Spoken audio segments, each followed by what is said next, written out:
Good morning, everyone. This is Greeny from the Embassy of Canada. We would be starting shortly. We are admitting all participants at the moment, but we would be starting shortly. Thank you.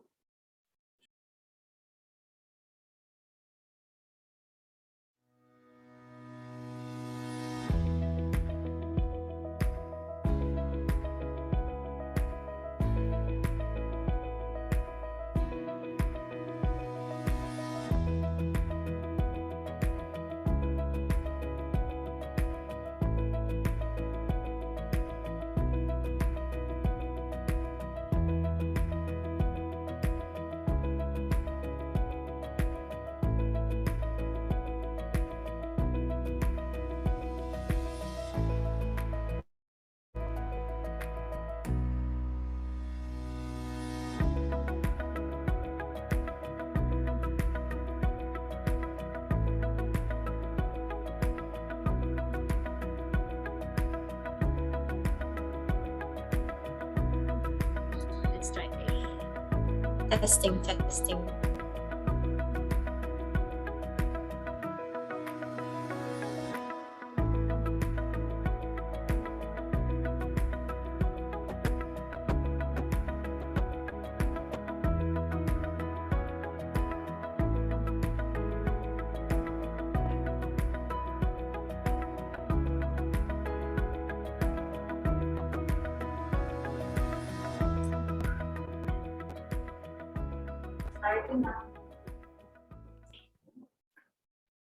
Hi, good morning, everyone. Again, this is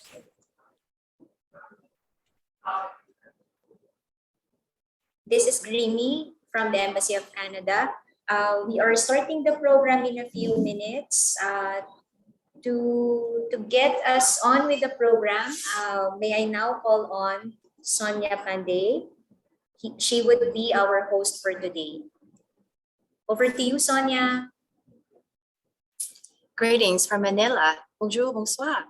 This is Sonia Pandey from the Embassy of Canada in Manila, your host for today's event.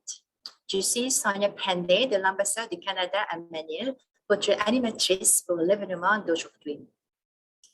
We will begin the program in a few minutes. While we are admitting participants to the meeting room, we have a few reminders for us to get started. First, if you haven't done so already, please follow the naming convention on the screen and rename yourself. This will help the moderators identify and address you properly later during the Q&A session. Today's session is being recorded, a copy of which will be made available to register the participants who complete the post-event survey. All video and audio settings of participants are automatically disabled upon entering the meeting room. For all questions and comments for the speakers, please use a chat box. Questions received in advance by mail and registration form will be read and answered first. If you get disconnected, please use the webinar link we sent you to rejoin us.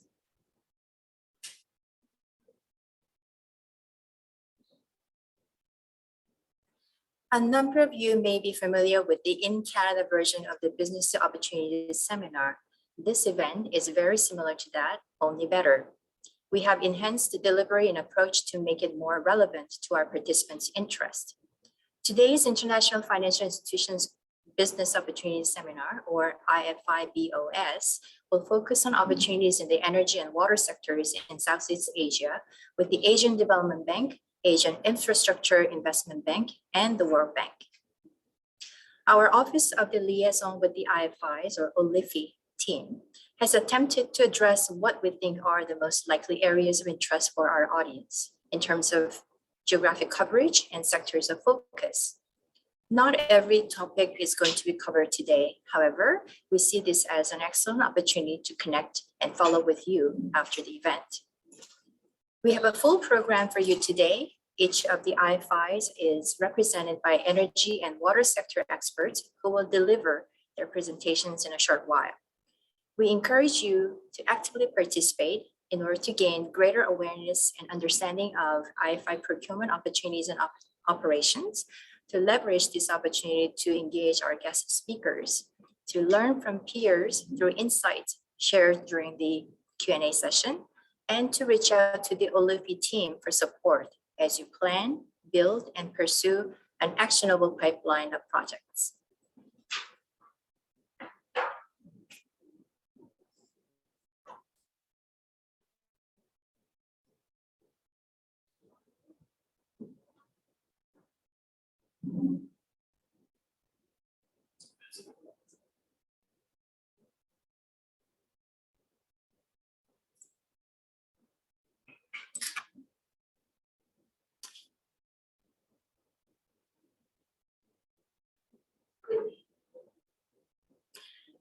Greetings.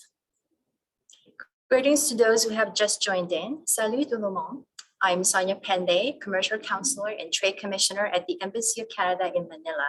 I oversee a team of trade commissioners responsible for clean tech, climate finance, infrastructure, and foreign direct investment, among others. I'm your host for today's program. Mon nom est Sonia Pende, je suis votre animatrice pour cet événement. Je suis très heureuse d'être ici avec vous aujourd'hui. I'm seeing that most of the participants are already in, and I believe we are very eager to get the program started. The Business Opportunities Seminar is a signature event of the Office of the Liaison with the International Financial Institutions, or OLIFI team. We are honored to have with us today His Excellency Peter MacArthur, Ambassador of Canada to the Philippines, who will be delivering welcome remarks.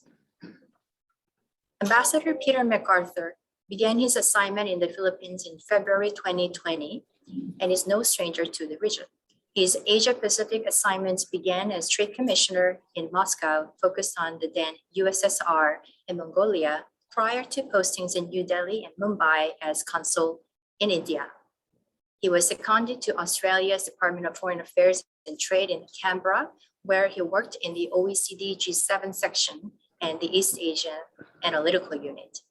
He has served as Trade Commissioner in Hong Kong and Minister as Senior Trade Commissioner in Tokyo, overseeing commercial economic relations with Japan.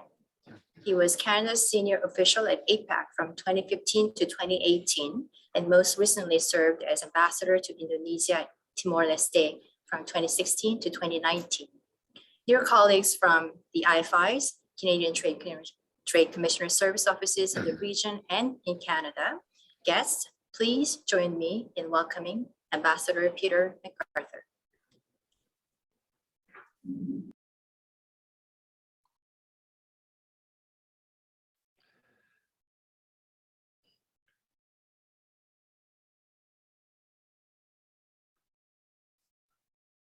Good day, everyone, and thank you for joining us today from the region. Good afternoon and evening to participants from Canada. Mabuhay. Bonjour tout le monde. Je suis ravi d'être parmi vous aujourd'hui. A warm welcome to friends from the Asian Development Bank, Asian Infrastructure Investment Bank, and the World Bank Group. And thank you for your continued engagement and support. I'm also glad that colleagues from our Canadian embassies and consulates in the region and offices across Canada are able to join us this morning. Thank you for being with us today. I'm really pleased to be able to welcome those of you who have joined us in the past, as well as those of you new to the International Financial Institutions Business Opportunity Seminar, or IFI BOS. This is the second year that the OLIFI is bringing you IFI BOS virtually. Before we get started, I would like to express my sincere appreciation to our IFI partners who generously helped us convene this virtual gathering.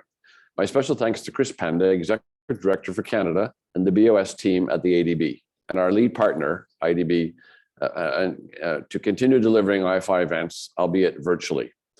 My appreciation as well to our esteemed speakers from the ADB, the AIIB, and the World Bank Group for their time and support.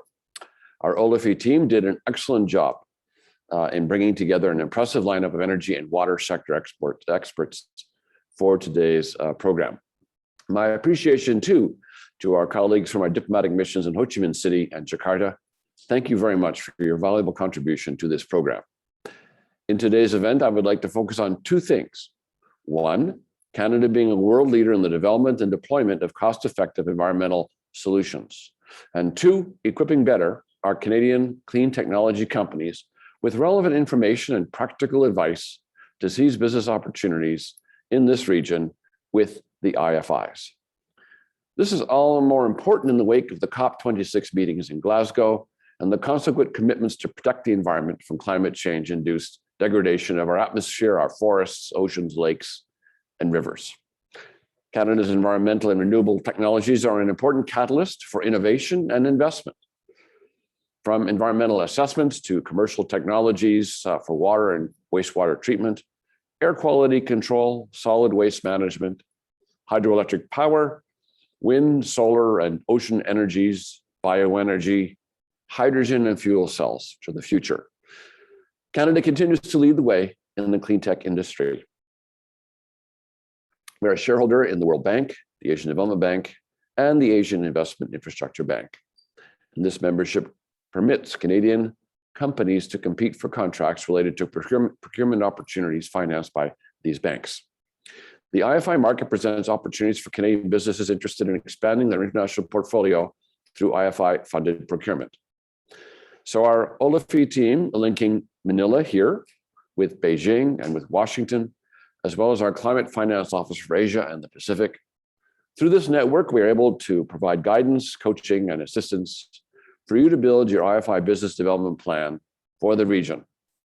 So I encourage you very much to continue engaging with them, to follow up today's discussions. And finally, to leverage the on-the-ground knowledge and networks available to you by building a solid track record and experience in the region for IFI supported projects. So do your homework. It's just the beginning of the day. There's much to be shared already. So I don't want to take too much time, knowing that we have a full program ahead with 6 really impressive and knowledgeable experts in IFI, energy, and water sectors, delivering insightful presentations I know you're looking forward to. So it's now my pleasure to introduce Chris Pandey, who I'm asking to officially open this program. Chris was appointed to the board of directors of the Asian Development Bank in 2018. Immediately prior to that, Chris was Director General for Market Access Secretary at the Department of Agriculture and Agri-Food Canada. He's also served as Minister Commercial at the Embassy of Canada in Beijing, was also Canada's first Consul General in Dubai, served in Washington as Minister Counselor Congressional Relations, in Seoul as Counselor for Market Access, and Singapore as Trade Commissioner. So Chris is a strong ally and champion for Canada at the bank, and it's my distinct pleasure to turn over to Chris Pandey, Executive Director for Canada to the Asian Development Bank.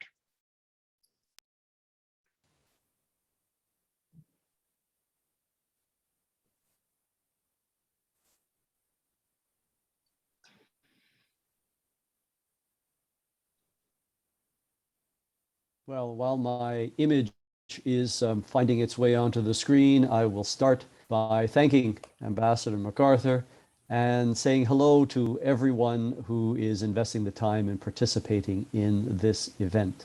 I understand that we're joined today by 51 Canadian clean tech companies, as well as representatives from Export Development Canada, the Canadian Commercial Corporation, provincial offices, and Canadian Trade Commissioner Service offices in the region and across Canada.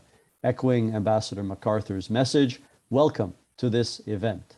I'd also like to acknowledge our distinguished list of speakers. Ambassador MacArthur made reference to this. Colleagues of mine from the Asian Development Bank, as well as specialists from the Asian Infrastructure Investment Bank and the World Bank. From ADB, we have Stephen Peters and Yele Bikma.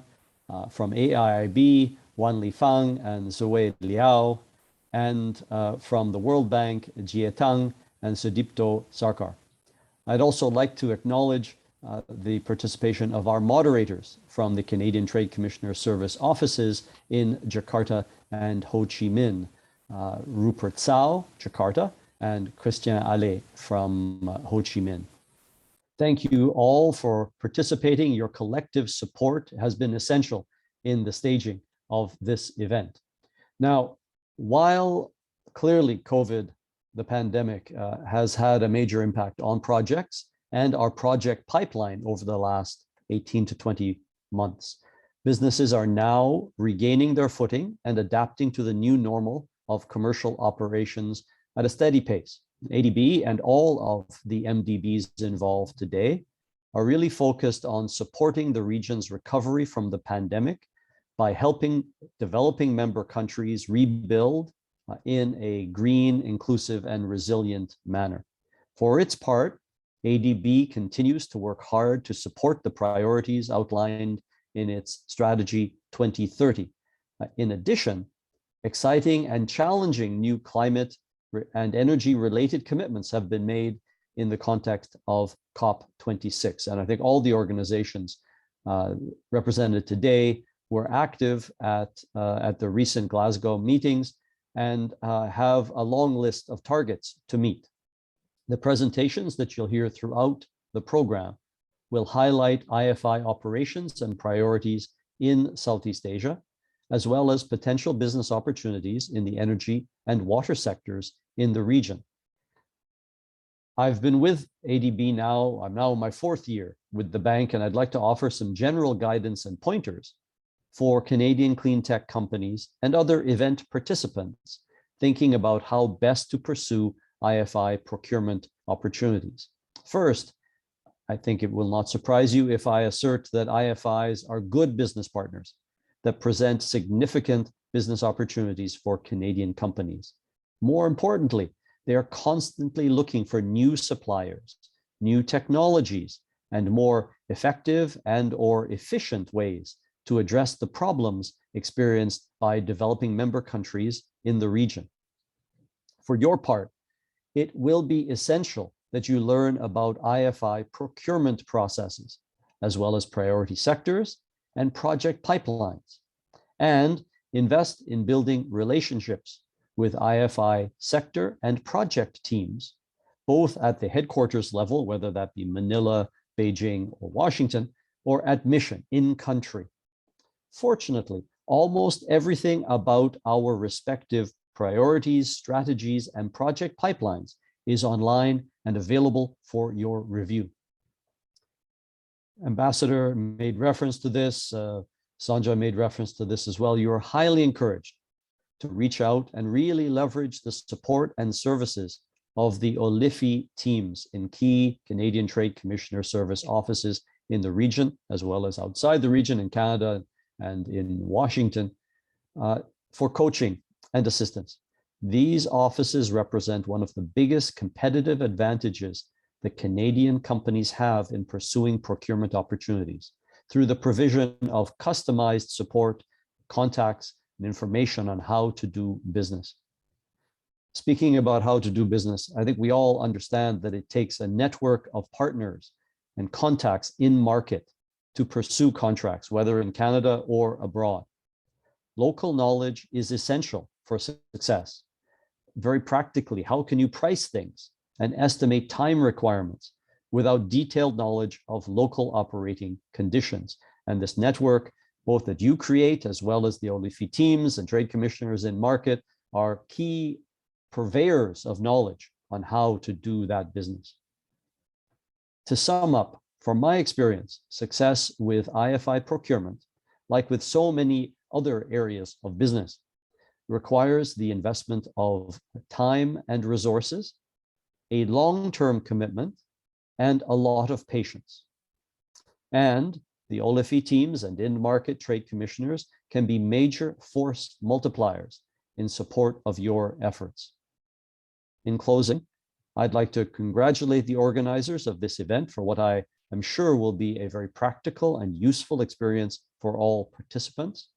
And with that, I declare this event open and online. So thank you very much for your attention. And I now hand things back to Sanja. Thank you.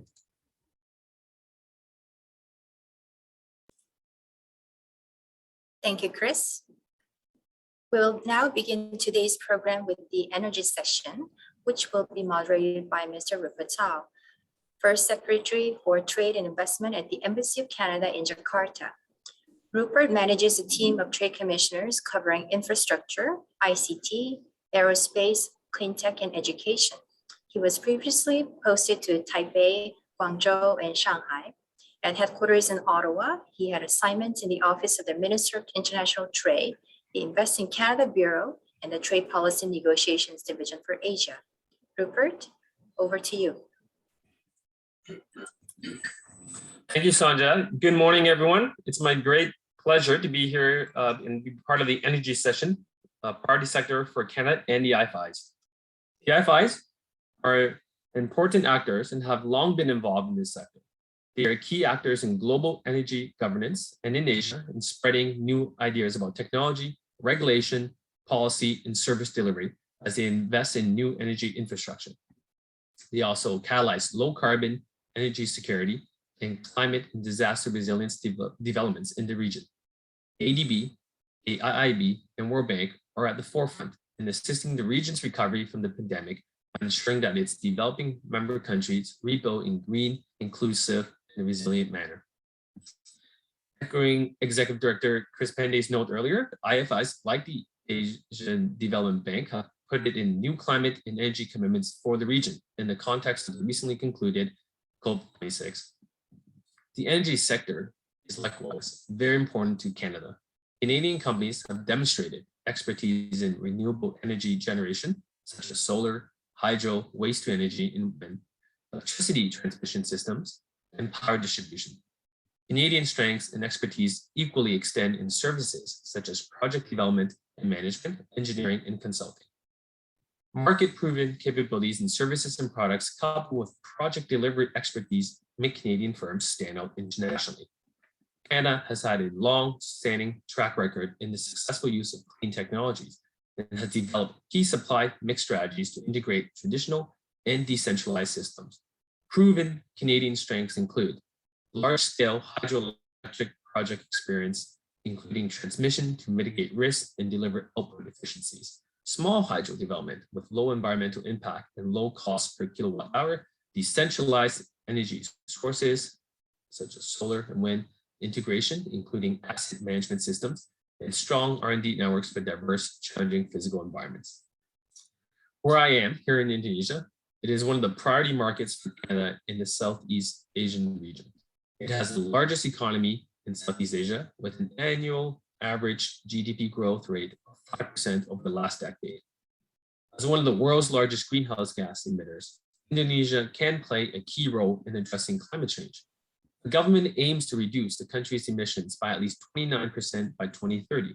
Renewables will represent 50% of total emission reduction target from the energy sector, about 150 million tons of CO2 equivalent. Of this number, around 60% will come from new renewables power plants, 30% from transportation, fuel utilization, and the rest from the utilization of biofuel in the industrial sector. These developments will no doubt require large amounts of capital investment from IFIs and will present good potential opportunities for Canadian companies. Today, we're joined by 3 energy experts from World Bank, AIIB, and ADB to share with us their respective institutional priorities for this sector. A Q&A session follows immediately the presentations. I do encourage you to send in your questions to our chat box. So before we proceed with the presentations, please allow me to introduce our 3 IFI speakers. Our first speaker is Mr. Stephen Peters, Senior Energy Specialist in the Asian Development Bank. Steve specializes in waste to energy topics in the Energy Sector Group of the Sustainable Development and Climate Change Department at ADB. He is responsible for developing the knowledge base, project development, and implementation in the waste to energy and supporting projects across waste, the circular economy, and ocean impacts. Next, we have Ms. Liao Ziwei, Senior Private Sector Operations Specialist at Asian Infrastructure Investment Bank, where she leads financing and equity investment of infrastructure projects in South and Southeast Asia. She has 17 years of experience in private equity investment, bank financing, and management consulting, with focus on power and utilities, renewable energy, and related clean and digital technologies. She delivered greenfield projects, closed M&A transactions, arranged project financings, and managed diverse energy portfolios across various countries, including US, Canada, China, Portugal, Belgium, Australia, Dubai, Russia, Kazakhstan, Indonesia, etc. Ms. Liao holds a MS in Economics from UWM in the United States, and a bachelor's degree in Economics and Finance from HKU.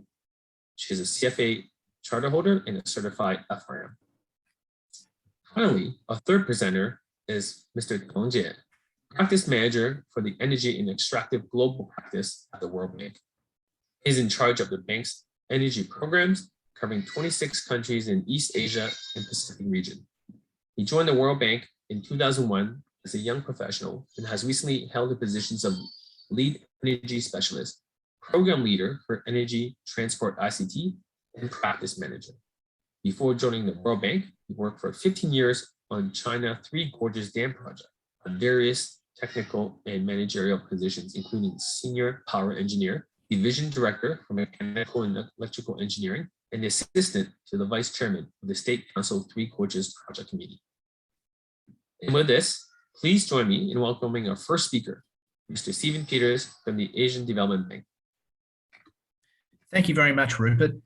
Good afternoon, good morning, good evening to everyone. I'll just load up my screen while this is happening.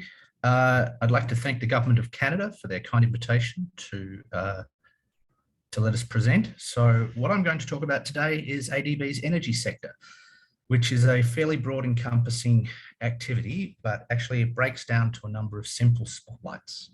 So the obvious commitment is that SDG 7, universal access to energy, guided by the Paris Agreement commitments and determined by national determined contributions. Those are the starting blocks. And obviously what we're looking to do is deploy more renewable energy and energy efficiency. The best what you use is the what you don't use. Integration of advanced technologies and innovative business models. This is a big change, especially in the age of digitization. And financing instruments, there's a lot of innovation in that space. And then also supporting our DMCs in creating regulatory frameworks and environments. So how do we do that? Well, we break our activities down into 7 operational priorities, which Executive Director Pandey kindly discussed before. And then into those 7 operational priorities, we have access to energy. So things like poverty, gender equality, climate change resilience, cities more livable, rural development, strengthening governance, and of course, one of the most important things that ADB does, which is regional cooperation and integration.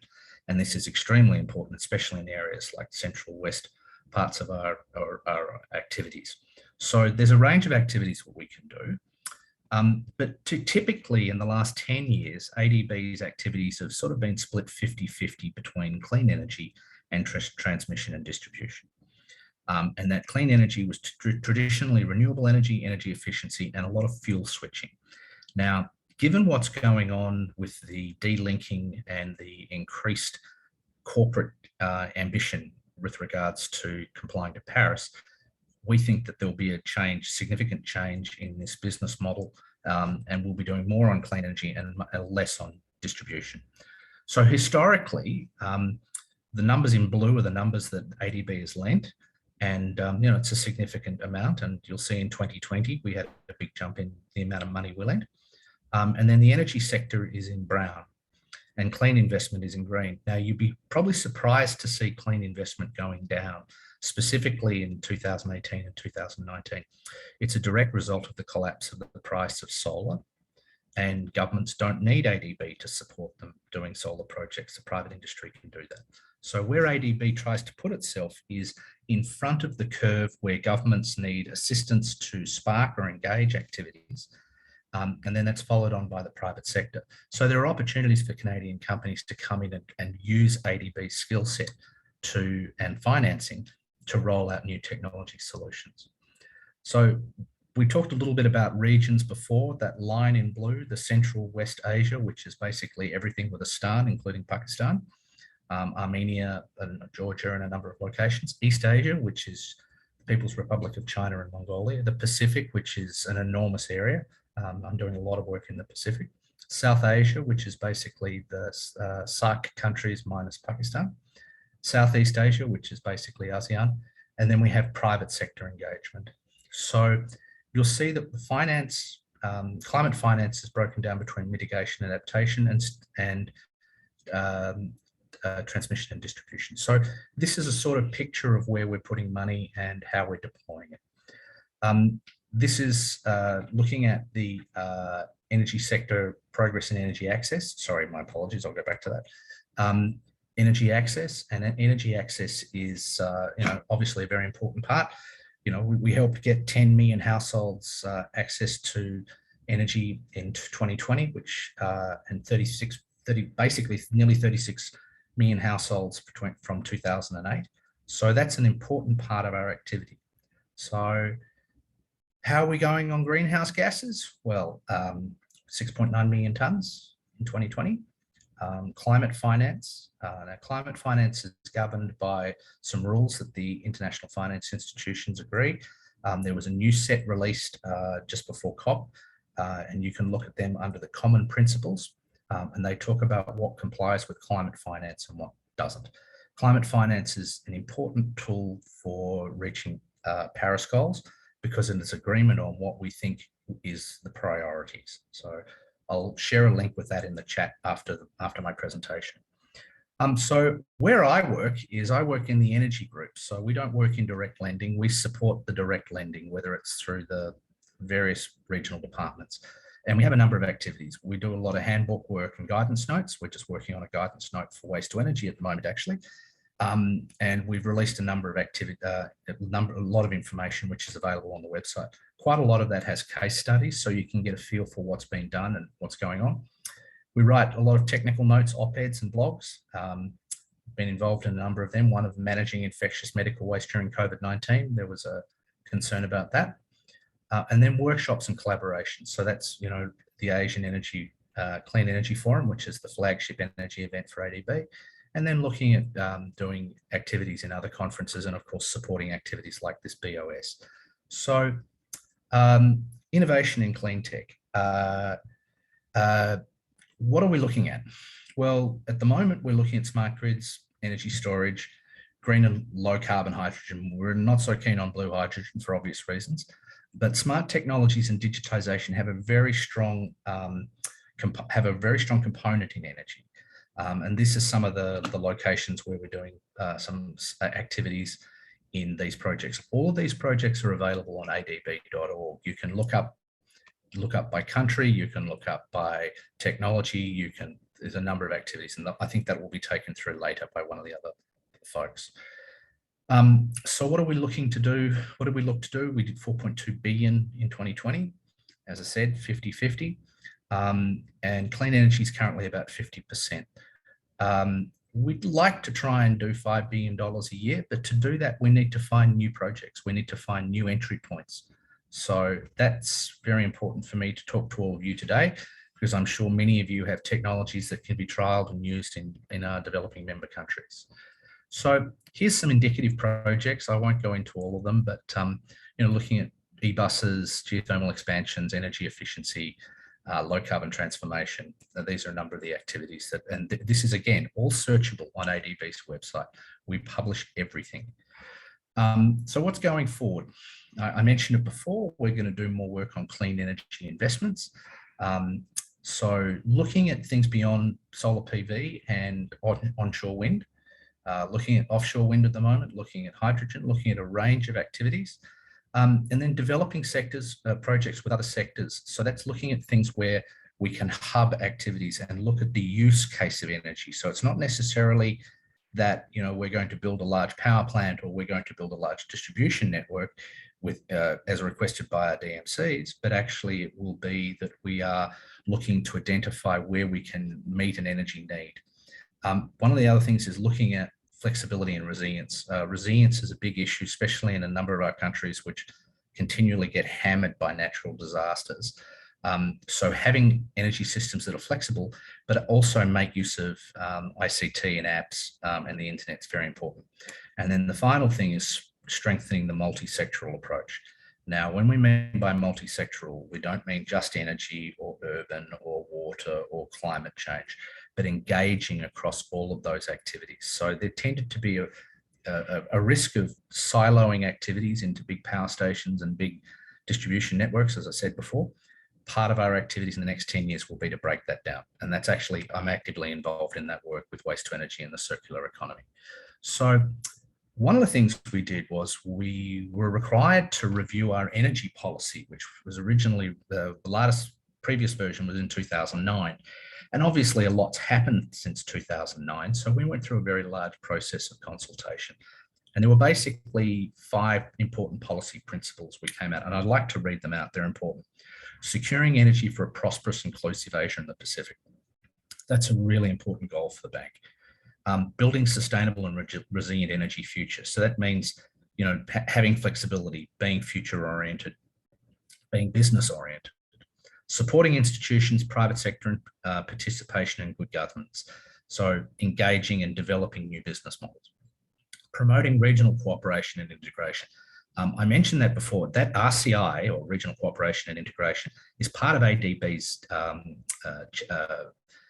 original mandate. And so what's important for us is to look at organizations like, for instance, the Malaysia, Indonesia, Thailand growth triangle, or some of the other sub-regional areas under ASEAN, or activities about sharing energy across borders in Central Asia, or looking at transport solutions in the Pacific and engaging with the solution to help people get those, get access to energy there. That's very, very important. And it's something that when you hear about it and perhaps you don't understand it or it doesn't make sense to you, please read up on it, because that's really important to all of us.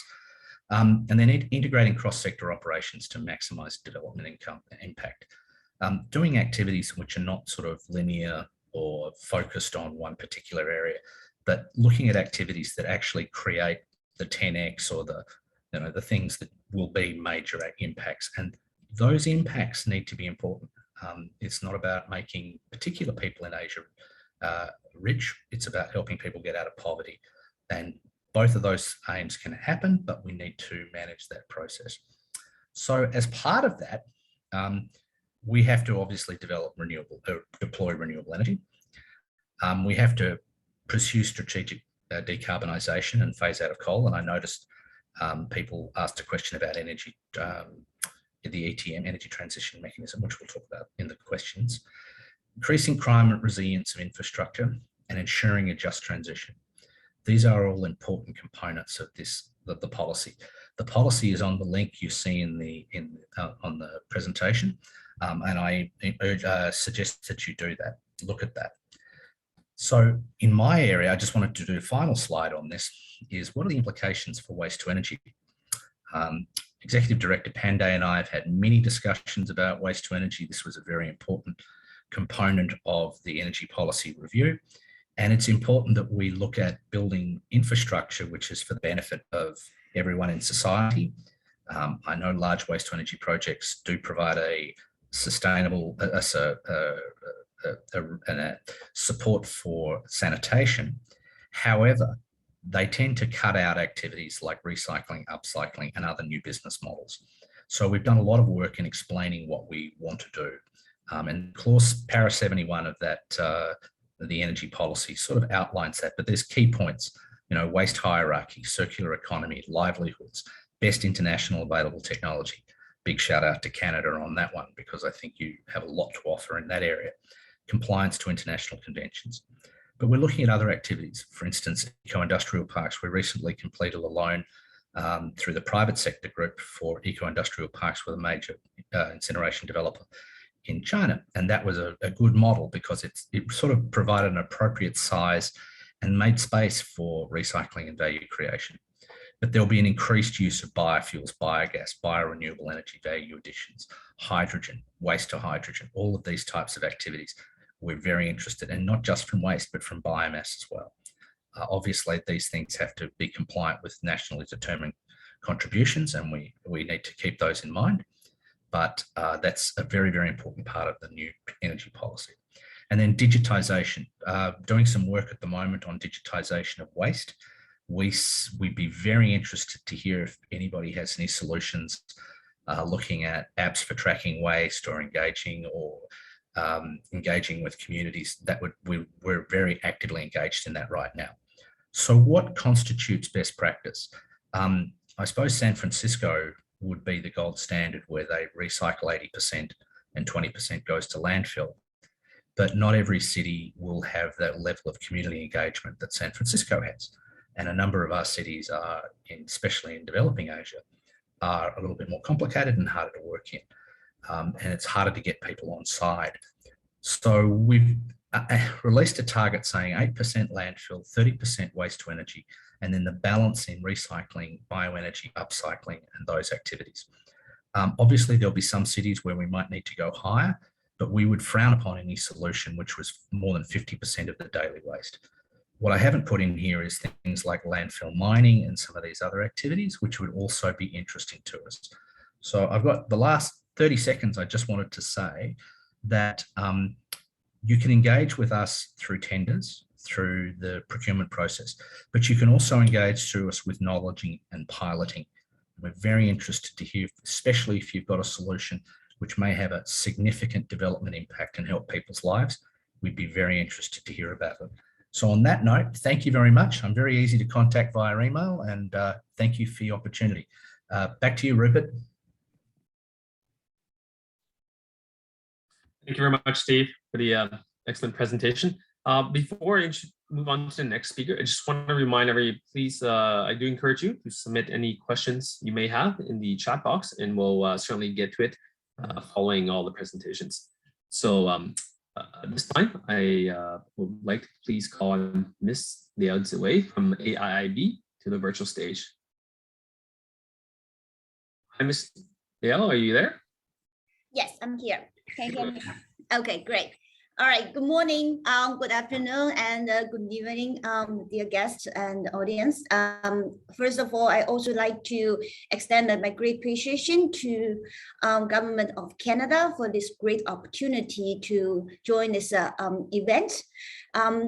If I understand correctly, this is actually first time for Asian Infrastructure Investment Bank to participate in this dialogue.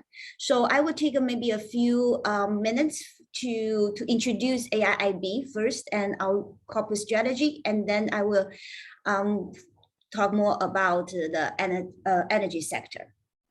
Thank you. So Asian Infrastructure Investment Bank is a multilateral development bank. You know, our mission is financing the infrastructure for tomorrow. Well, it's a sustainability at its core. We began our operations in Beijing in January 2016 and have since grown to 104 approved members worldwide. So working with our partners, we meet clients' needs by unlocking new capital and investing in infrastructure that is green, technology-enabled, and promotes regional connectivity. So in the energy sector, we are supporting our member countries and the private sector to accelerate the transition to a low carbon energy mix through investments in renewable energy, energy efficiency, and transmission distribution infrastructure. So the bank offers four main types of financial instruments, which are private sector loans and public sector loans, private sector financing, equity investments, and guarantees. So for private sector financing, borrowers could range from sub-sovereign public entities to private enterprises.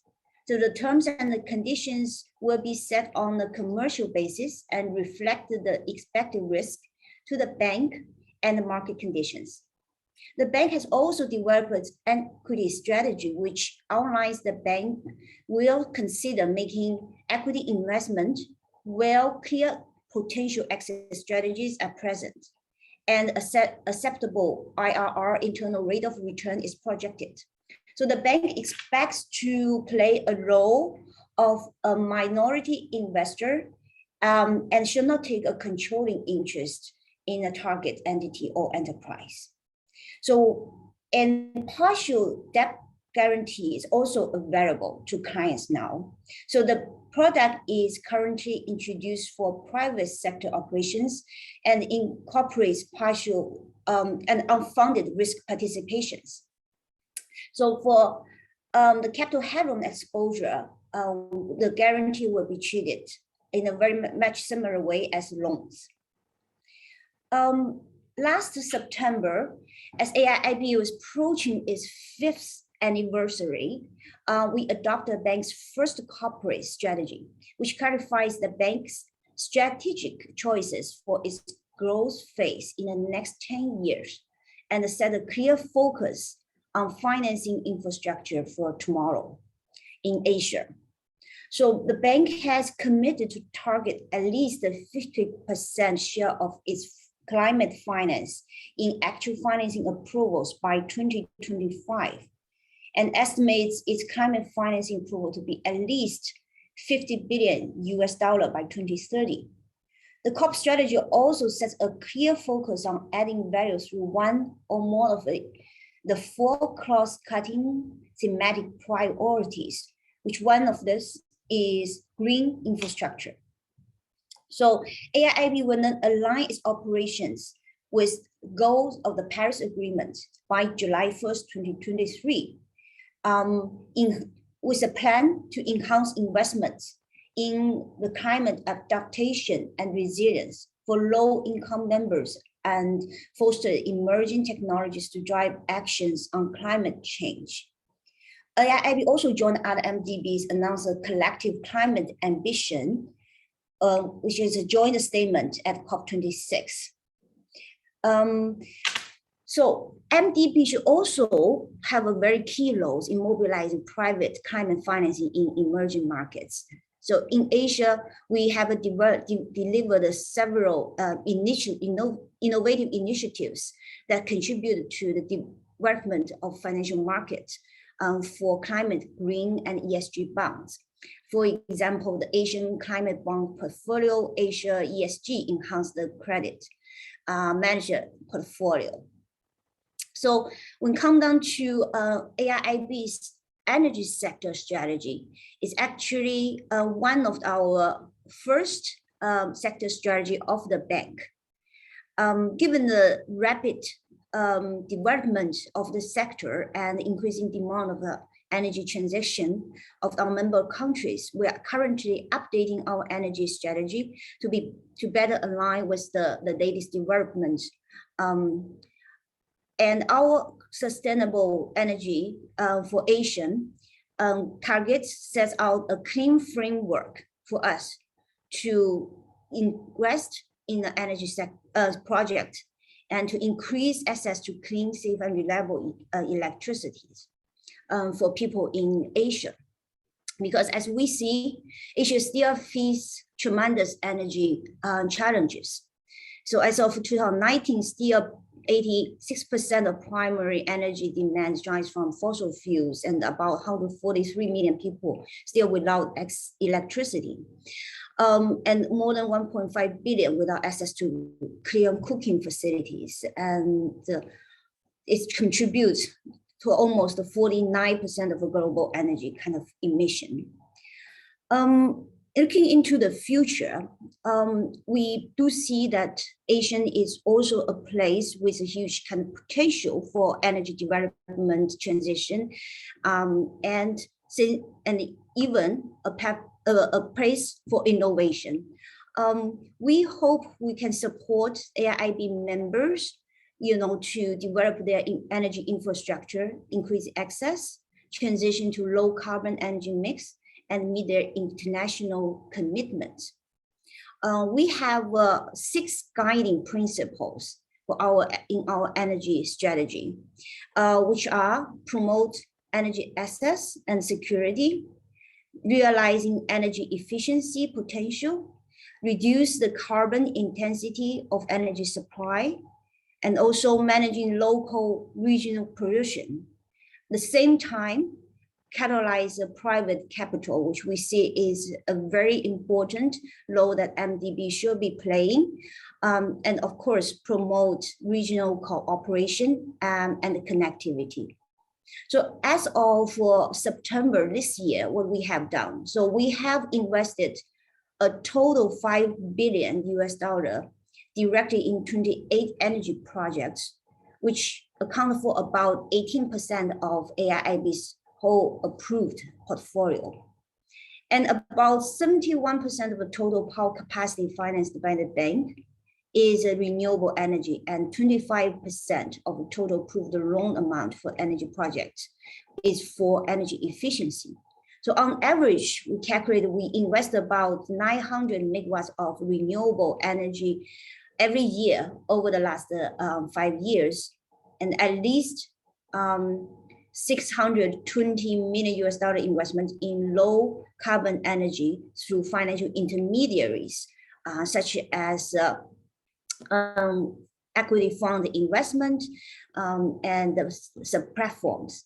And approximately 1.2 gigawatts of renewable energy capacity financed through on lending through financial intermediaries.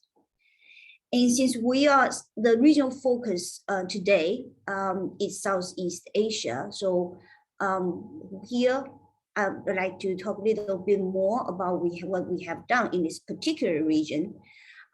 Just on top of that, I'd like to highlight that as Asian Infrastructure Investment Bank, we operate in all our member countries, which actually covers not just only Southeast Asia, but also South Asia, Central Asia, Mid East, and also African and South America.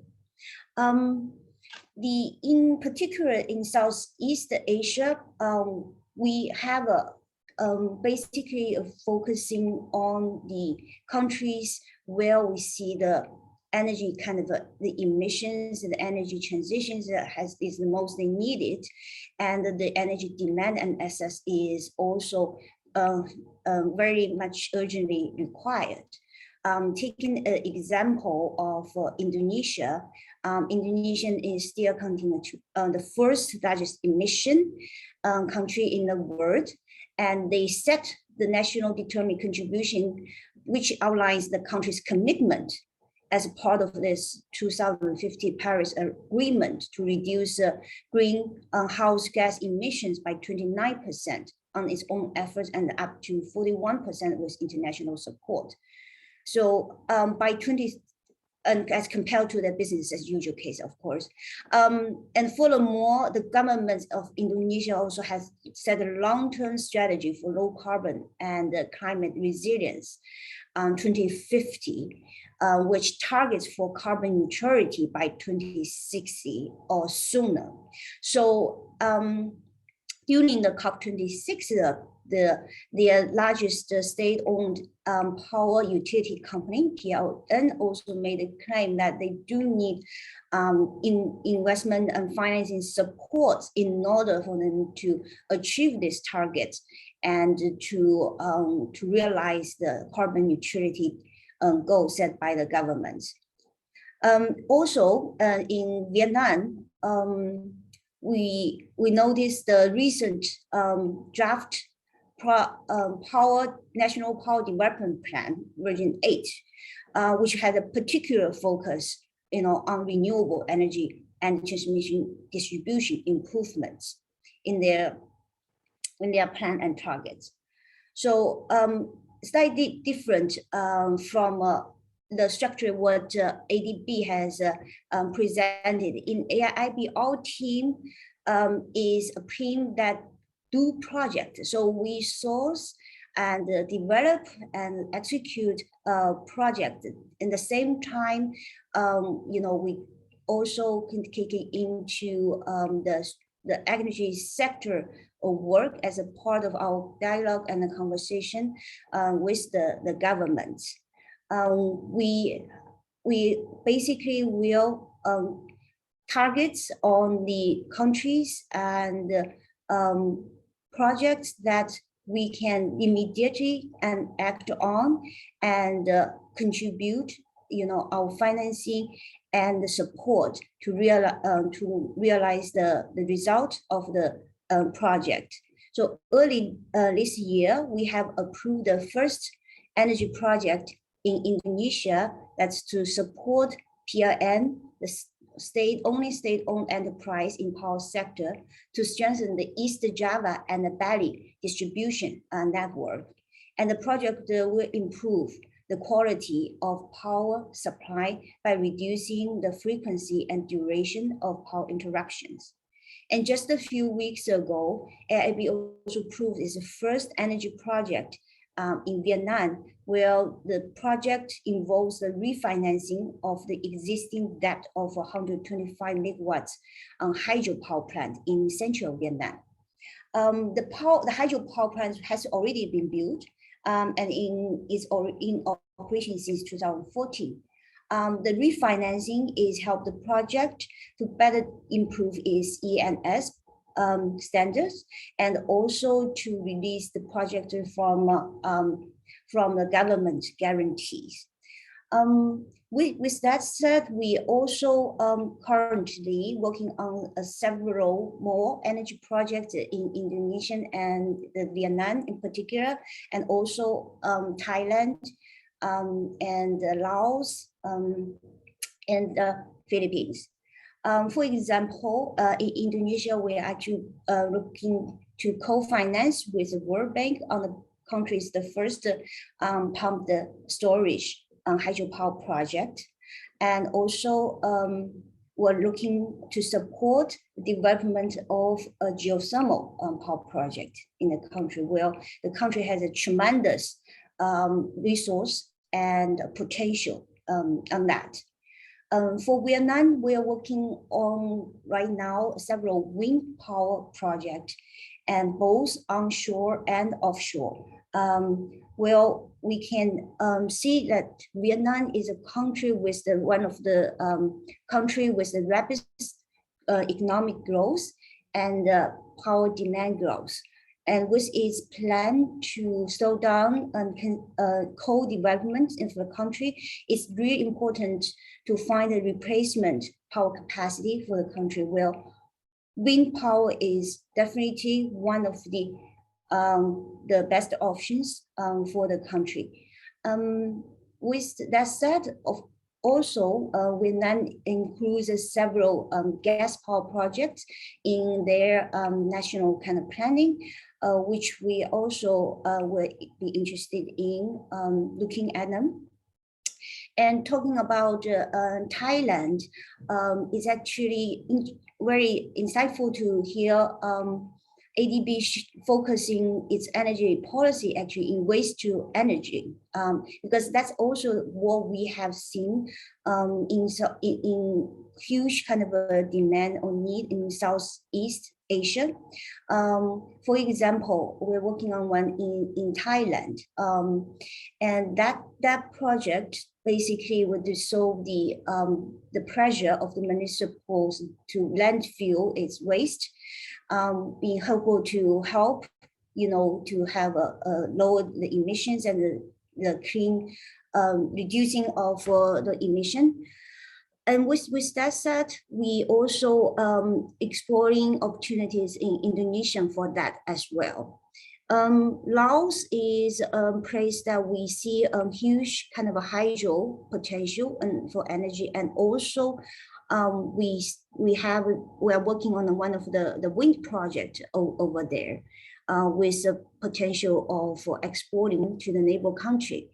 That not only kind of meets our mandate of developing green infrastructure, it's also strongly meet with our mandate of promoting regional collaborations and connectivities. And with that said, since talking about the collaborations with Canadian companies and where our focused audience is today, I like to also share that the personal project experience, which we have actually worked with Canadian companies in Central Asia and also in Mid East to support them in their OC project financing and also their plan of developing, manufacturing and infrastructure projects in the country. So on that part, what I can propose or looking forward to is that we will basically work together on projects that you are looking to develop in the Southeast Asia, where we are offering, financing supports. If you have a, interest of promoting any technology, you are of course welcome to talk with us, where we also like to promote disruptive, innovative technology in the energy space. And also you're welcome to participate in our project financed by AIIB, basically on any of the procurement contractings. And if you have also collaboration needs in the region, you like to explore more, you definitely welcome to contact us at AIIB. So I will stop here and happy to leave my contact information and then feel free to contact. Thank you very much. Thank you very much, Ray, for the presentation, and also for highlighting some of the projects you're engaged in the region in Thailand, Vietnam, and of course, where I am here, Indonesia. So without further ado, let me please turn the mic over to Mr. Tang Jie. I'd like to invite Mr. Tang Jie from the World Bank to provide us with his presentation. Okay, let me first pick up my PowerPoint. Can you see my screen? Yeah. We can see you, Mr. Tom, but hold on. I think it's we can see the screen now.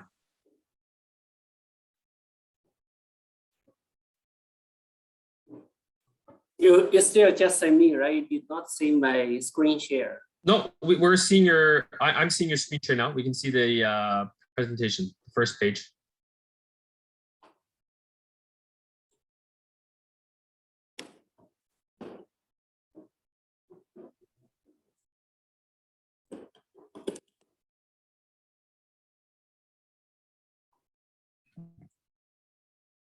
You see the full screen? Sorry.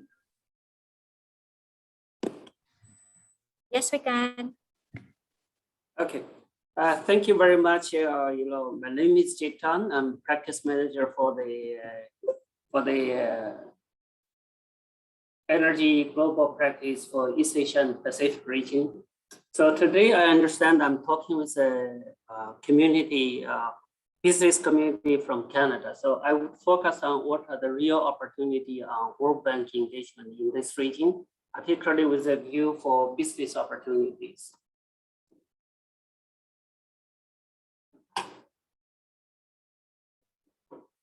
So the business is really organized how we address the key challenges in Asia.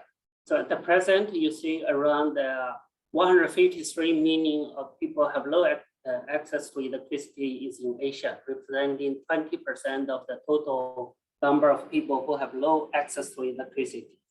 At the same time, coal consumption is a major part of the energy program in East Asia. You see, worldwide, 73.7% of the coal consumption is from Asia. So these are the two challenges that we are focusing on our energy program. So what are the key business areas that World Bank is engaging currently? First, we are expanding access to electricity services, particularly focused on grid extension, mini grids, and solar home system. The second part is really addressing the energy transition and the dominance of coal in the energy sector in Asia.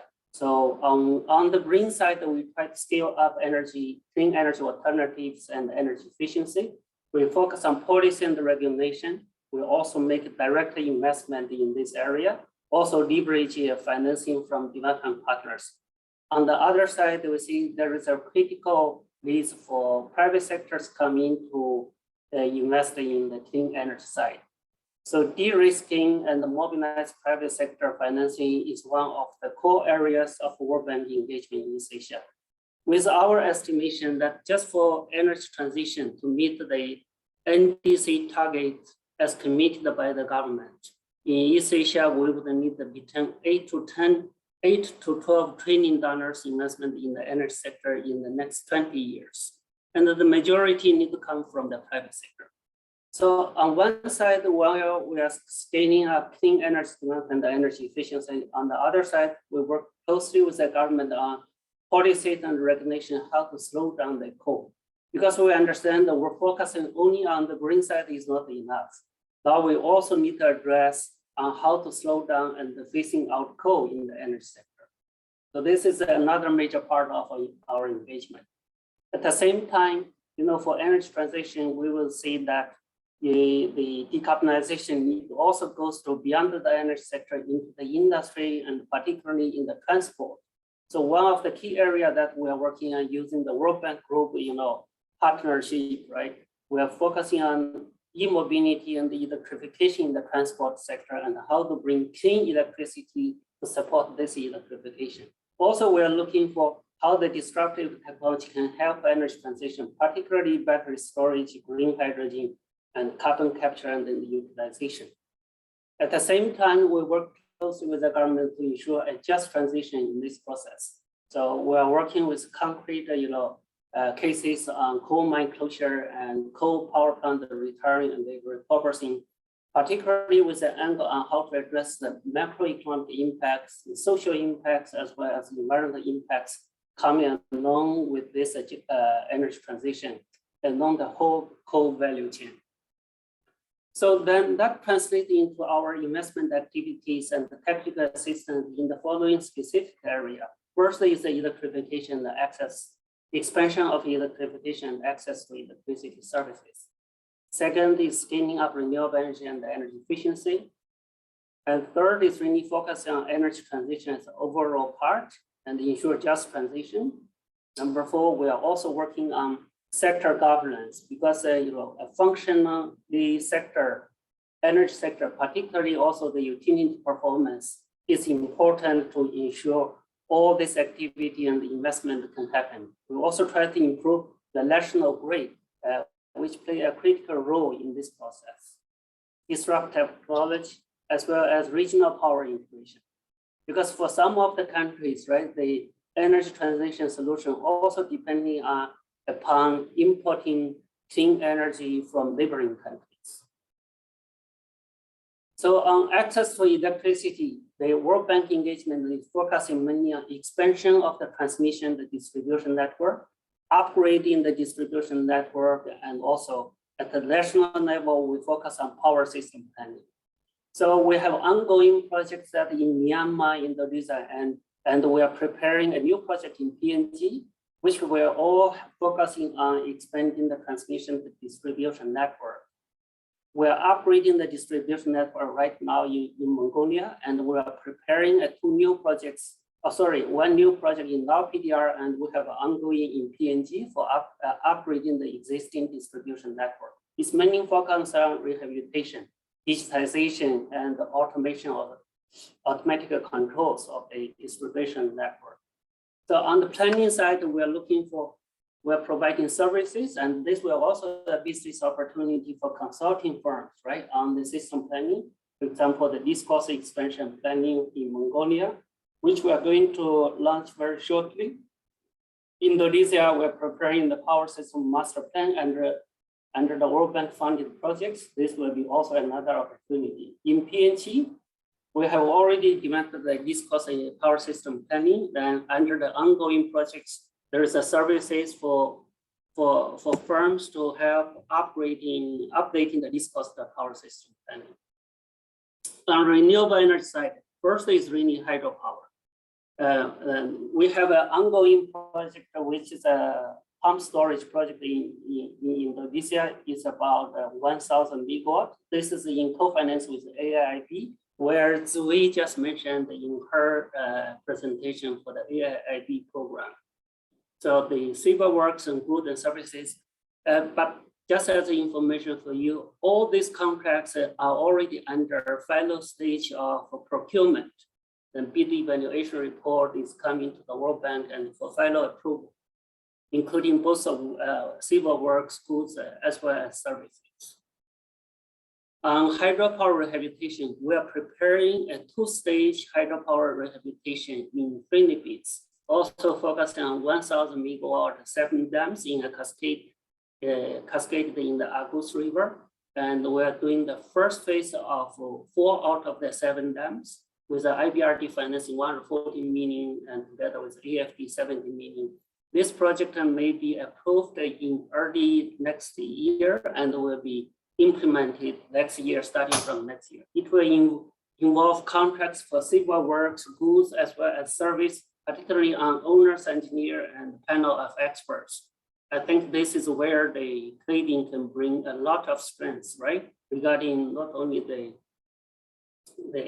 goods and works, but also the services for hydropower. Then also we're building a greenfield hydropower in Swan Island, but this hydropower is by IPPs through APC contracts from Korea. This is under implementation right now. Under the Indonesia pump storage project I presented earlier, right? We're preparing future pump storage for financing by the World Bank. First, we're preparing the Metangam pump storage.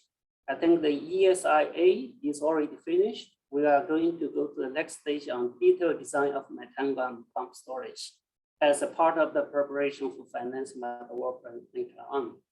We are also preparing a new hydropower project in Indonesia, which is a Poco hydropower that may come to the World Bank in 2 to 3 years later. So these are the 2 large hydropower projects under preparation right now by the World Bank.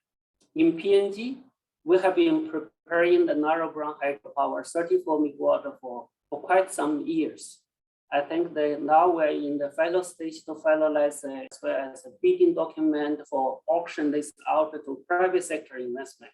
So we are providing technical assistance to the government on continued, support on auction and tendering documents.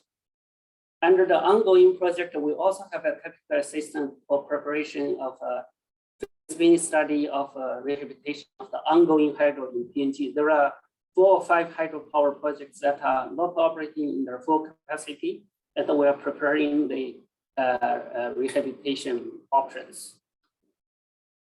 Then on solar plus battery storage, actually in Indonesia, we provide technical assistance, particularly on removing the price restriction on renewable energy as well as a subsidy on coal power, so that make sure that the solar plus battery storage can be financially viable in Indonesia.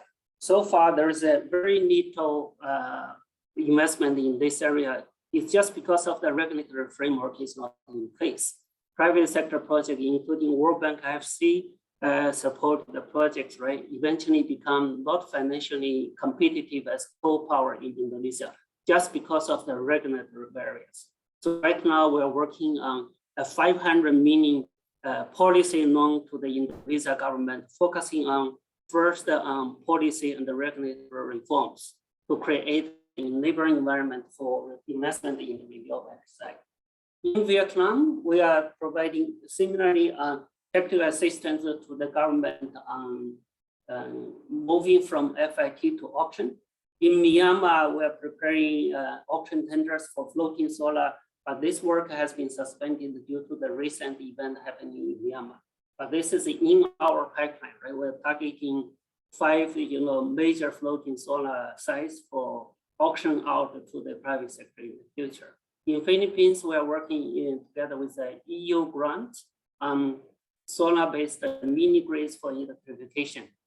In China, we're preparing providing technical assistance and policy on regulation on how to scale up solar, right? Then that technical assistance has been continuing for the past 15 years. And today, the total installed capacity of solar as well as wind in China, right, is leading the world, partially due to our support over the past 15 years focusing on policies and the regulations. On one side, we are focusing on the offshore wind roadmap preparation for Vietnam and see how the wind can play a role in the energy transition in Vietnam.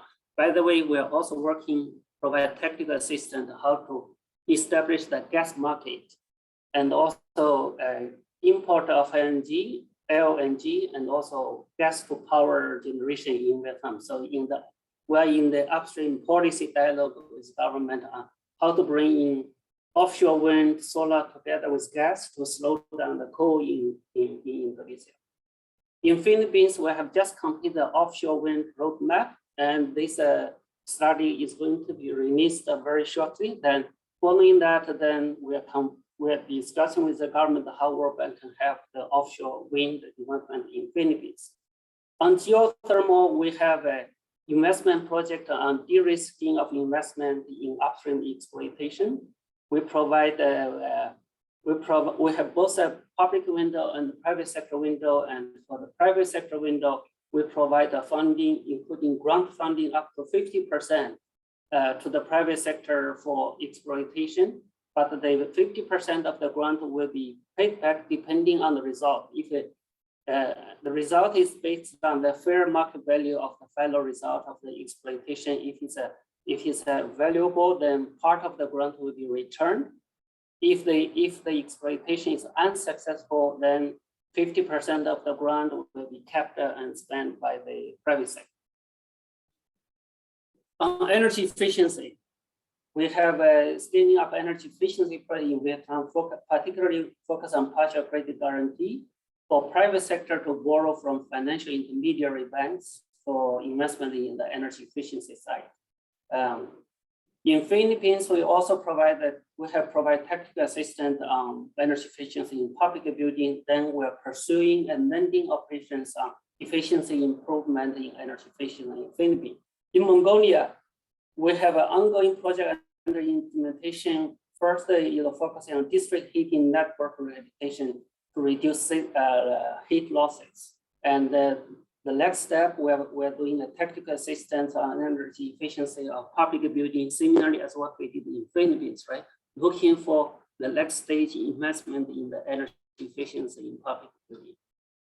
On application of new technology. So first, we see battery storage is a critical part to facilitate the integration of variable renewable energy. So in China, we have a total $750 million project under implementation right now through a financial intermediary, focusing on promotion of battery storage application at the generation, transmission, distribution, and the end customer consumer side on battery storage. And also we provide the TAs on recognition battery, particularly focused on safety, environment, and battery recycling. In parallel, we are also doing the similar work in Indonesia, Vietnam, and Cambodia, right? How to expand the battery storage in renewable energy integration in those countries. On hydrogen, CCUS, and coal power plant repurposing, now we are mainly focused on technical assistance for policy and regulation and some pilots, particularly for hydrogen, we are looking for pilots in China, Vietnam, Laos, and Indonesia. So in CCUS, through the World Bank policy loan, we are looking for the piloting support on CCUS in China. On repurposing of power plant, recently discussion in Indonesia government and also Vietnam government is very promising that we may identify several coal power plants for repurposing pilot, focusing on what will be the key policy regulation and the business model for repurposing. Because we see that repurposing of coal power plant will become increasingly topics and options for energy transition in the EAP region where coal have a dominance in the existing power system. On the national level, we're also working on system planning and the energy sector modeling work to see how the government development objective together with system planning is aligned with the Paris Agreement. So through this modeling work, we provide advice on government power development plan. For example, the PDP-8, Power Development Plan 8 in Vietnam, and also in China, Indonesia, and Philippines, where all the system planning work is going on in all these countries right now. So this could be the potential business opportunity from my understanding of the capacity from the Canadian side.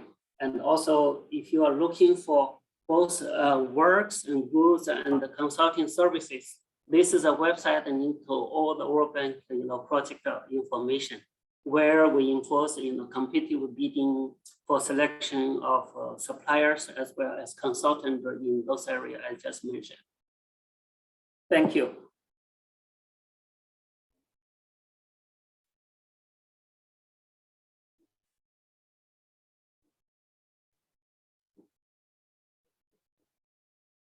Back to you, Ms. Chow. Thank you very much, Mr. Tall. I just want to check, did you want to show a video or no? Are we not going to do the video? No, I have no video. The link is a World Bank procurement, website for contract information. Okay.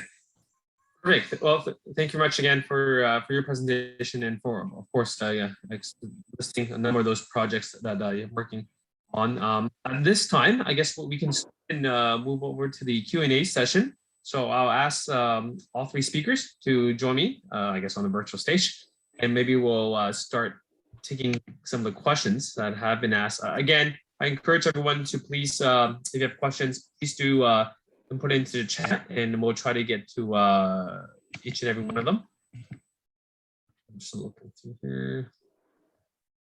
Okay, I see Judy had a question, but I think I'll address on this. Okay, so we had our first questions on the screen. Can the three of you expound a bit on the new commitments made and ambitious targets set that have a direct impact to Southeast Asia? So perhaps I can ask Steve to go first. Sure. Okay. I'm going to put a link into just a short explanation of what the energy transition mechanism is. Okay. But ADB has completed a feasibility study, and we're looking at a number of private sector partners to look at retiring coal plants early. And the objective for this is to tap into corporate ambition on climate change. In regard to commitments, obviously countries, developing member countries make their NDC commitments, but what we're hoping to do is try and help them achieve them. So over to World Bank or AIIB.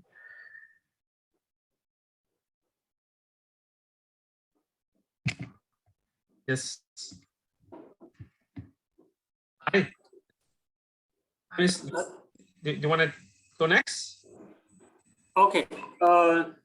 Regarding the question on climate change action plan aligned with the Paris Agreement, right? Yes, the World Bank has a climate change action plan and one key part is really the action plan on the energy sector side. The action plan we have in East Asia region is particularly focused on scaling up renewable energy development and energy efficiency, slow down coal and phase out coal in the energy sector, and ensure a just transition. So that has been reflected into also I just mentioned in those operations, right? That will be the key focus, as I started with my presentation. So particularly we're focusing on 4 major countries of our climate change action plan, which is China, Indonesia, Philippines, and Vietnam, where the total coal consumption is about 58% of the world coal consumption, just from these 4 countries. So our support in China is focusing mainly on slow down coal, and also in all the other countries. Repurposing coal power plant, system planning to bring down the coal capacity in the future, moratorium on new coal power plant, and convert it into renewable energy or battery storage plant. But particularly, we provide support on coal mine closure and the coal value chain, particularly focus on macroeconomic impact and social impact assessment. For example, in China and Indonesia, we are working on laid-off workers reskilling and training for re-employment, as well as ensure social service continuation in this coal-dominant area, right, as part of it. So in a summary, the climate change action plan from the energy sector side is focusing on scaling up the clean growth and slowing down the dirty growth or the coal in the energy mix. So that's our focus here. Thank you. Thank you. And then over to Zoe. Yeah, thank you. Thank you very much. Yeah, so collective climate ambition is a joint statement at COP26 by multilateral development banks. As I briefly touched, we actually ahead of the COP26, we already reflected in our COP strategy that we aim 50% of climate financing by 2025. And actually last year, 41% of our financing is climate financing. So we as MDBs have to kind of definitely moving towards the goal by doing more of the climate adaptation and by mitigation project at AIIB. I would like to just maybe re-emphasize or repeat that we have our commitment in this aspect, and we are delivering, helping our member countries who has made the national determined contributions to achieve their goals and also to achieve their neutrality target, carbon neutrality targets. Yeah, thank you. Thank you all three for starting off with that question. We have another question. Second question is, well, this is a hot topic for the last few years. Thoughts on electric mobility and power management in Southeast Asia? Are Southeast Asia governments working on an EV policy? So anybody feel free to jump in here. I see, yes, Steve, go ahead. It's actually an interesting topic because one of the direct conversations we had about 3 months ago was with one of the oil majors. So whilst it would be that we do activities which is sovereign, which is lending to governments and supporting government programs, there are also non-sovereign lending operations and engagements.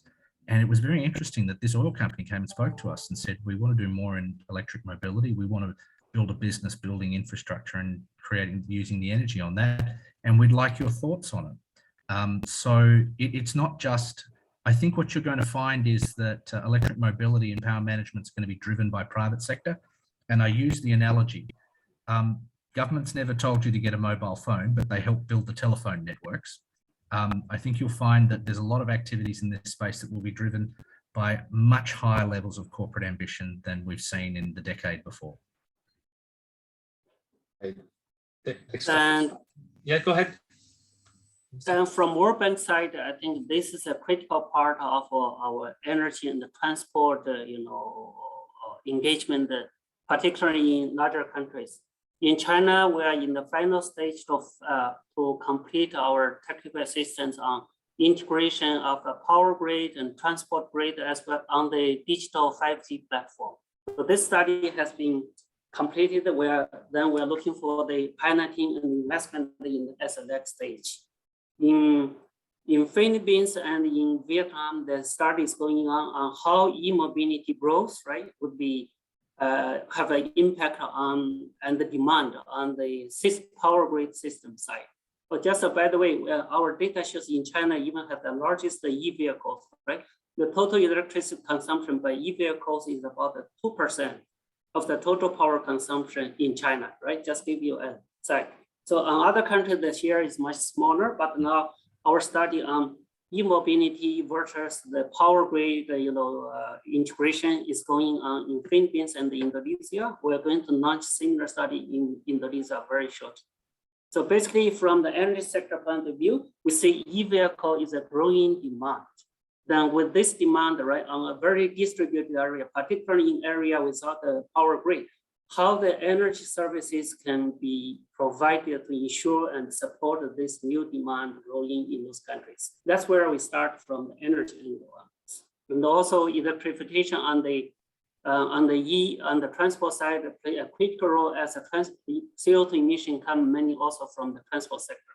So this is another angle that we're looking for energy and e-mobility. Thank you. Thanks. So, any thoughts from my IB on this? Yeah, sure. First of all, I just like to mention that actually as part of our transport sector strategy, electric mobility or electrical vehicle is part of the strategy that we support. And recently we actually approved our first lending on e-vehicles in China, which is to support the electric buses to run in the northeast part of one of the northeast part city of China. Like Han Jie from World Bank mentioned, I think the key aspect from the energy sector is that if the governments would like to promote electric vehicle, which we see is a trend for transport and clean transportation, what energy infrastructure has to come up to go with it? Of course, is access, whether they can really have an easy access to electricity, have a charge, and secondly, cost, whether the pricing of getting electricity and would be competitive or basically feasible for the customer, the users. I think that will be the two part we look into, to look more into the Southeast Asian countries, and while we are definitely looking to develop more this kind of project in there. Thank you. Thank you all three for your thoughts on that question. Next question, I think during all three of your presentations, you guys all did mention about looking for sort of innovative technologies and working with companies who have excellent solutions. So, what are the best way for the private sector with disruptive technologies to approach each of your IFIs?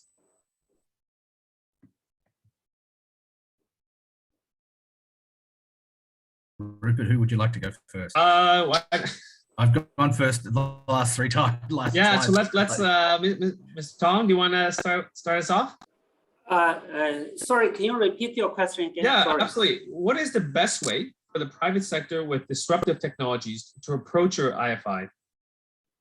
Okay, so perhaps from the World Bank side, first we have a private sector window, IFC, who are working together on both equity financing as well as debt financing together with the private sector in the energy sector. So the best, part from the World Bank group is really IFC. Then from the World Bank side, basically we work with the government, and then we provide support on the policy, regulation, the investment, which open up the opportunity for private sector. But we do not connect the specific private sector for the government because we want to ensure fairness and competition. So through opening and competitive tendering, we bring private sector in those engagement in public financing opportunities. But for private sector direct financing, IFC is the right way, vehicle for you to reach and go through the World Bank Group channel, right, to reach the government and reach the country. Thank you. Thank you. Wei, any thoughts? Yeah, sure. So as I introduced earlier, AIIB does providing both public financing and the private sector financing instruments. So for private sectors, definitely you can reaching out to AIIB with opportunities. One thing I like to maybe highlight is at this point, AIB is more project oriented in the sense that we are looking at a specific the project infrastructure project that we need the financing or need equity investments in. So it will depending on the stage of these disruptive technologies. Is that is still on the research pilot space, or it's going into commercialization? If it's just maybe some research or pilot stage, maybe it's good to go through some of the funds that we invested, which are targeting on venture capital investing in this kind of technologies. But if it's already ready for commercialization, has a concrete project set up, then we can consider direct equity or project financing to that. Thank you. Thank you, Wei. And then Steve, how do we connect the World Bank on? Okay, so the two folks before me have highlighted two things. World Bank does sovereign lending and the IFC does non-sovereign lending. ADB combines both those activities, so we're slightly different. How we engage, the group I work for, Sustainable Development Climate Change, is sort of like a think tank university on the side of the lending operations. So our job is to drive innovation. So talking to us and engaging with us about your technology, presenting it through the Canadian suite and saying we'd like to do a presentation to the bank we'd be very happy to present any technology which is disruptive. There are opportunities to pilot that on research projects. I shared a research project, a technical assistance on air conditioning in the chat. That's one of the ways we can do it. We can also promote it at our conference venues. We write about it in our handbooks, and that's the sort of information that gets across to government officials and creates the interest where governments might want to do larger lending opportunities. If it comes to technologies which are ideas, TRL 3, 4, that's very difficult for us to get engaged with. We do have a ventures arm, but they are looking more at activities which are, potentially private equity type transactions. That's a small group. But if it's, technology 5, 6, and it needs to be piloted, then there's an opportunity to do that through my group. And then if ADB were to buy it, we normally don't buy anything under technology readiness level 8 in open tender. So that's where we are. Thank you. Thank you. Next question, somewhat related to this first one. As you probably are aware, Canada's composed mostly of SME companies. What advice do you have for smaller companies, such as instrument suppliers or technology providers? Why do we want to start with Ms. Liao? Are you able to tackle this question first? Yes. So I'm trying to think a little bit while we're talking. So it's instrument suppliers or technology providers. I can think of a couple of angles. The first angle is that we do the project that we finance do have a contract procurement requirements. So they do need kind of a services or particular instrument supplies. Well, I think it's definitely the opportunity for companies to bid in this type of contracts. And also, that's for one side, if they're looking for contracts, right? If they're looking for work.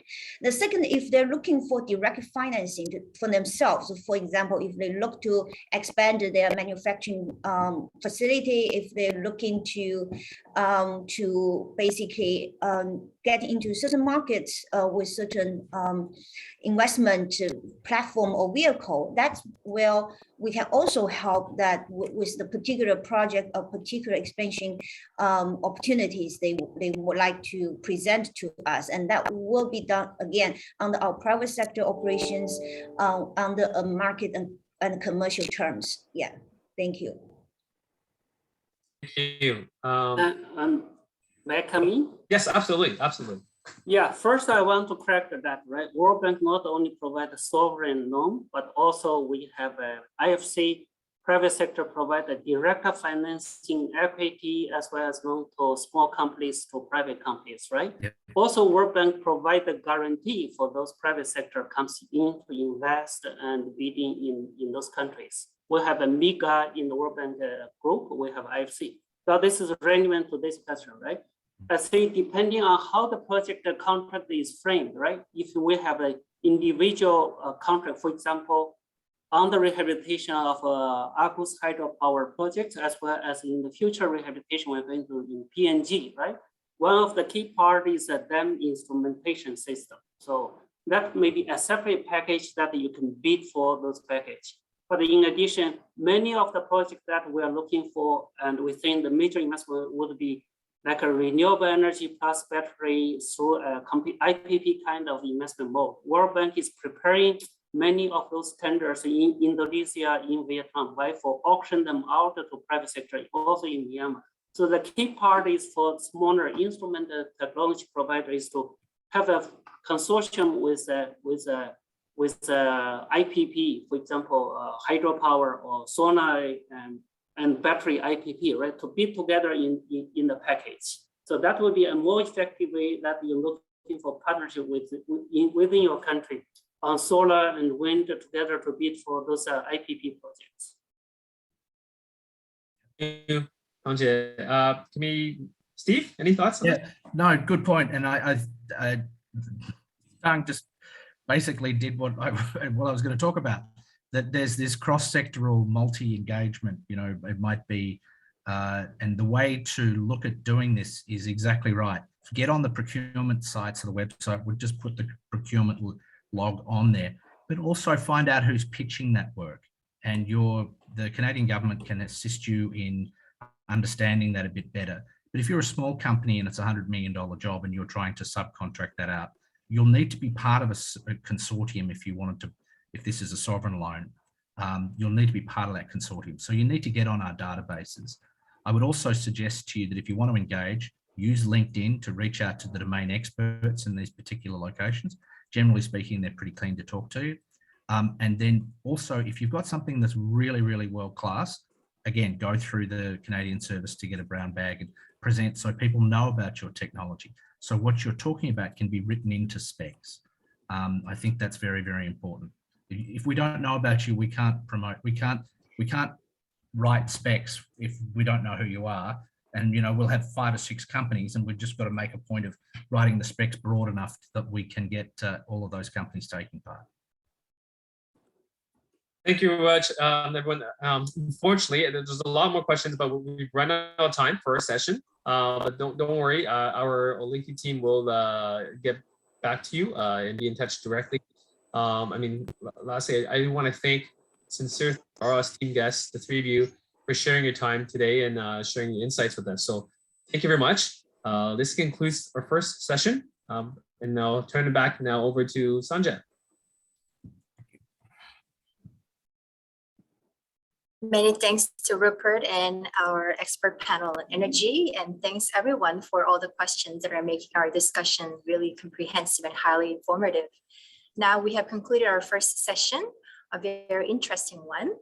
I hope you keep the same level of engagement and enthusiasm as we move to the next session. But before that, we will take a quick health break for 5 minutes.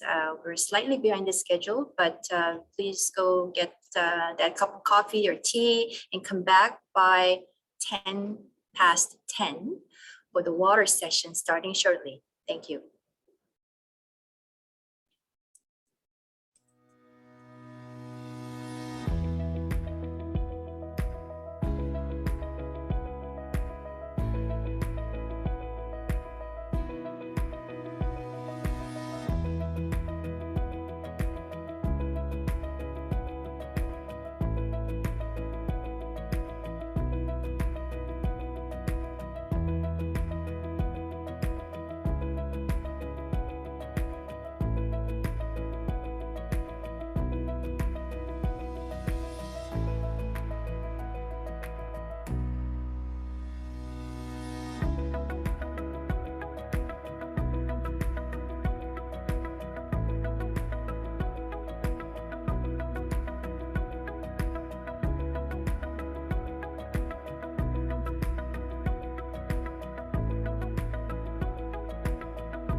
That was a quick break. As we are settling back, I would like to invite our next session's moderator to turn his camera on.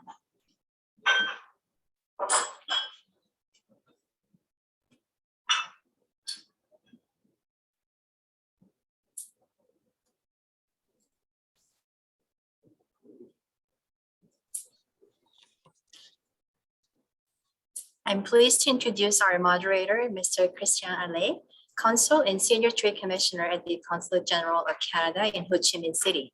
Christian began his posting in Vietnam in August 2019. Prior to that, he served as Deputy Director for Aerospace at Global Affairs Canada. Overseas, Christian was Senior Trade Commissioner in Morocco from 2013 to 2016, has also served as Economic Counselor in Canada's mission to the European Union, and as Trade Commissioner in the Embassy of Canada to Japan. Christian, the virtual stage is yours. Merci Sandhya, et bonjour de Ho Chi Minh Ville. Good morning from Ho Chi Minh City. Good evening to all our participants in Canada. It is a pleasure to be moderating this session on water, since this is also a priority sector for both Canada and international financial institutions. Ensuring the availability and sustainable management of water and sanitation for all is one of the 17 UN Sustainable Development Goals. Sound water management and access to reliable service delivery remain vital for inclusive economic growth and social well-being. And as we all know, climate change is posing urgent challenges in this sector, including water availability issues and water-related disasters. IFIs, as they are in the energy sector, are also very important actors in the water sector and have long been involved in this sector. In Vietnam, where I am currently, the World Bank and the Asian Development Bank have invested billions of dollars in the water sector since the 1990s, with more than 60 projects across the country. These projects improved clean water access for residents in many regions, including those most needed in rural and remote areas. They facilitated the construction and upgrading of sewage networks, irrigation, and draining systems. IFI-funded projects also supported the Vietnamese government in managing pollution, climate change adaptation, and risks from infrastructure gaps. But despite the considerable achievements made by IFIs and other actors in the water sector, water usage structure still needs to be improved in Vietnam and also across Southeast Asia. As already mentioned by other speakers before, the water sector is also a sector where Canada has world-leading expertise, and we boast some of the world's greatest intellectual capital in sustainable water management, along with some of the world's most innovative water and wastewater infrastructure. Canada is home to established industry leaders and practitioners with proven track records in designing and delivering both small and large, simple and complex systems in markets around the world. Many Canadian companies have shown increased interest in pursuing commercial opportunities in Southeast Asia and in Vietnam, as I know very well, across the different water industry subsets, and in obviously gaining a better understanding of how their products, their solutions, and their technologies can add value to IFI projects. So we're delighted today to have with us 3 water experts from the World Bank, the Asian Infrastructure Investment Bank, and the Asian Development Bank to share their institutional priorities for this sector. Just like the first session, their presentations will be followed by a question and answer session. So you're invited to submit your questions through the chat box during the presentations, and we'll get to them at the end of the 3 presentations. Allow me to introduce our 3 speakers before I turn over the mic to each of them. So our first speaker in the water session will be Mr. Sudipto Sarkar, who is Water Practice Manager for East Asia and the Pacific region at the World Bank. Mr. Sarkar is based in Singapore. Sudipto has more than 30 years of work experience on water infrastructure services, as well as in other sectors such as urban, energy, environment, and private sector participation. He has extensive operational experience in Eastern Europe, Central, South, and East Asia, and the Pacific region. Our second speaker is Dr. Wanli Fang from the Asian Infrastructure Investment Bank, AIIB. Wanli is a senior investment officer managing infrastructure investment projects in urban and water sectors in South and Southeast Asia. She has over 15 years of experience in sustainable urban development with a focus on urban regeneration, water supply and sanitation, eco-industrial parks, urban rail transit, flood risk management, smart cities, municipal finance, and others. Prior to joining AIIB, Wanli worked for the World Bank. She also worked for the World Resources Institute, the Massachusetts Institute of Technology, and the Federal Reserve Bank of Boston. And finally, our third speaker in this session will be Mr. Yele Bekma, who is a senior water resources specialist from the Sustainable Development and Climate Change Department of the Asian Development Bank.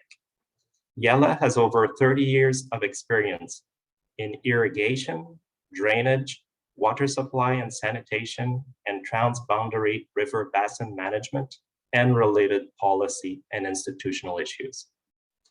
He also has water management experience on all continents, basically, as a government employee, a researcher, and a consultant.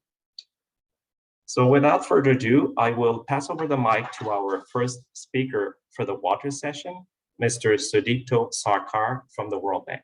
Over to you.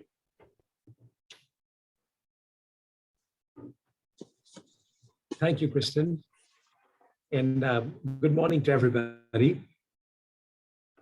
And also, I'd like to thank the organizers for this opportunity for the World Bank to kind of present in this seminar. My name is Sudipto Sarkar. I'm based in Singapore, and I'm the Water Practice Manager for the World Bank for the East Asia and the Pacific region. And we cover a wide range of countries, starting from China, Indonesia, Vietnam, Philippines, Laos, Cambodia, and also the Pacific. So in today's session, what I can do is quickly kind of give you trends of what's happening in the sector. And then also we can talk about business opportunities for different groups that are interested in the activities of the World Bank in the region. Yes, could you move to the next slide, please? So as I said, I could quickly outline the global trends. We can also talk about the World Bank's vision, and I have some examples of illustrative projects. And then I'll give you a sense of the resources various companies can use to kind of access information from the World Bank. Next slide, please. Now, how will the world look like, especially in this changing environment? What we see happening with the water sector is water is becoming dirtier. We see pollution happening across the board in many countries.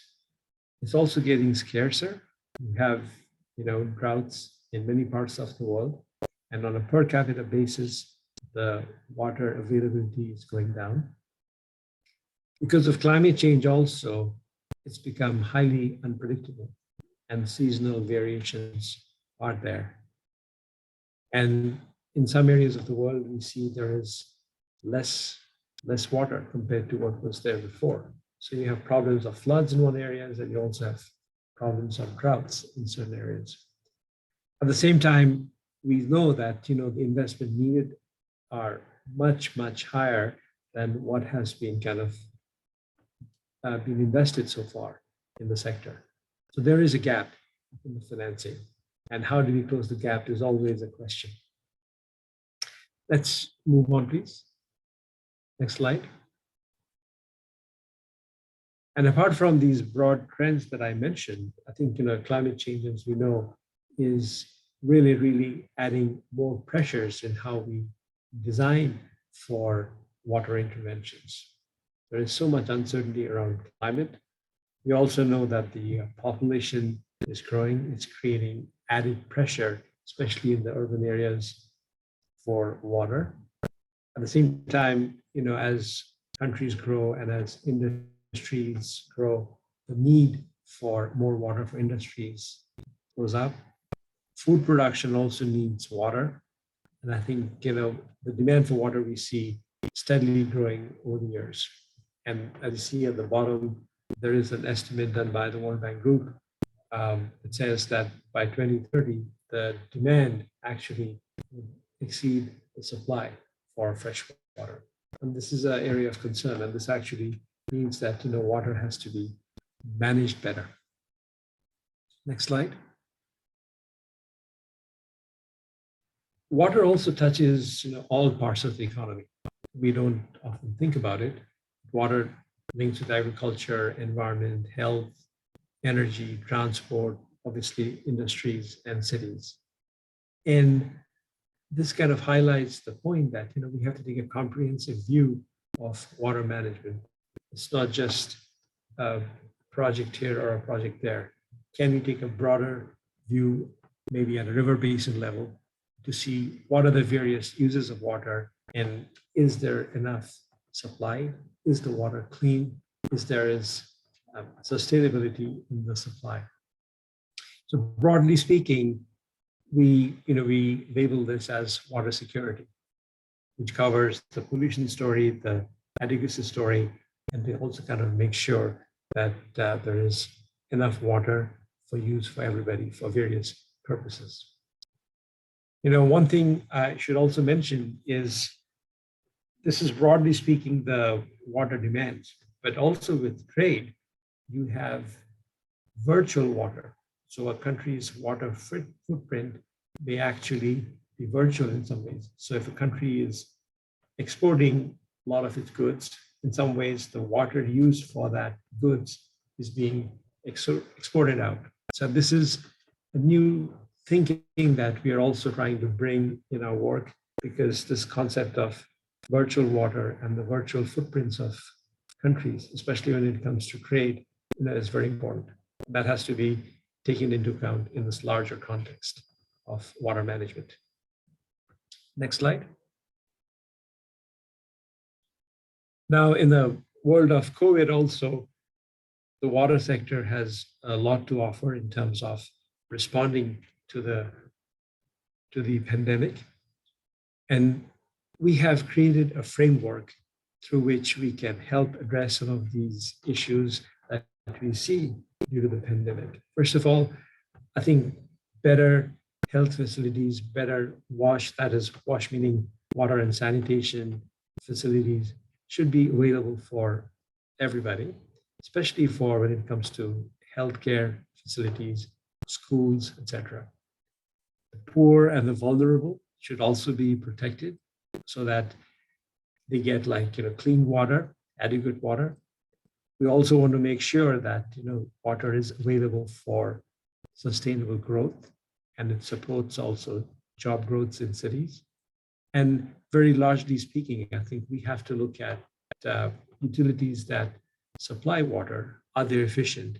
Are they using circular economy principles as they are providing water? And lastly, the whole management of water resources has to be done in a sustainable way. We would promote hand washing. We're doing this in many projects. It's about behavior change along with the infrastructure that is needed for hand washing.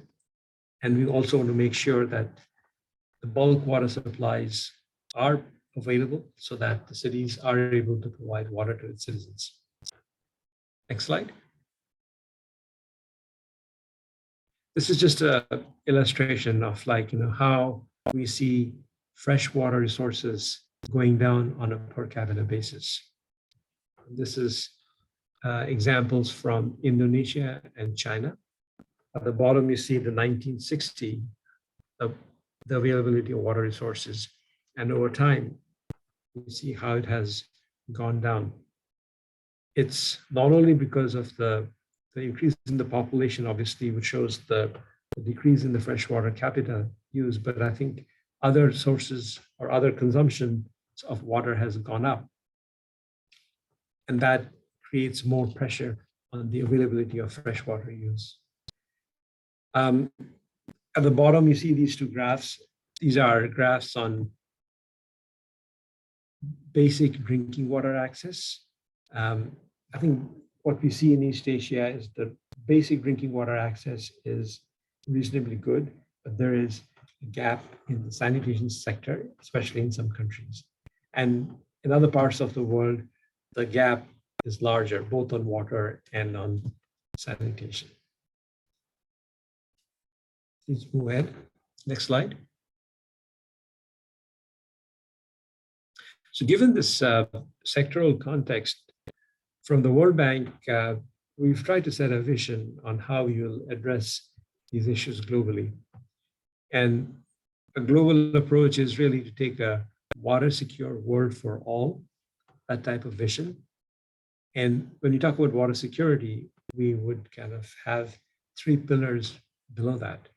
One is to ensure that the water sources are sustained, they're clean, and again, adequate. So there is a lot of work left to be done on managing the resource itself. The next one is to deliver services. And here we have two parts. One is the utilities that we know of, their provision of water services, wastewater services have to be efficient. But we also have the agricultural sector, the irrigation services. And as you know, more than 70%, 80% of the water, fresh water, is used for irrigation purposes in many countries. So efficient use of that irrigation water is vital so that water is used well, it is used for productive purposes, and efficiency gains in the water use for agriculture could possibly lead to savings of water that can go for other sectors. And the third pillar is whatever we work on, we are building this resilience factor. We know with climate change, things are changing, there are uncertainties, and whatever we do, we would like to have a good sense of resilience in our designs. And also, this is an area of engagement for us with many of our client countries. So these are the three kind of pillars we like to move forward with as we get involved in various countries for water interventions. Next slide. Globally speaking, this is how our water portfolio looks like. 55% of our work is still on the provision of water supply and sanitation, about 11% or so for irrigation. We call it like, water in agriculture. And 30% is on the water resource management, which is kind of ensuring that the resource is well protected and well managed. Next slide.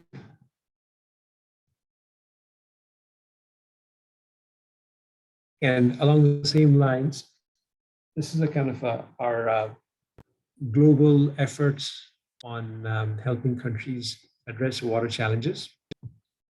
You see these 6 bubbles in different colors. Those are the 6 regions of the world where we are engaged.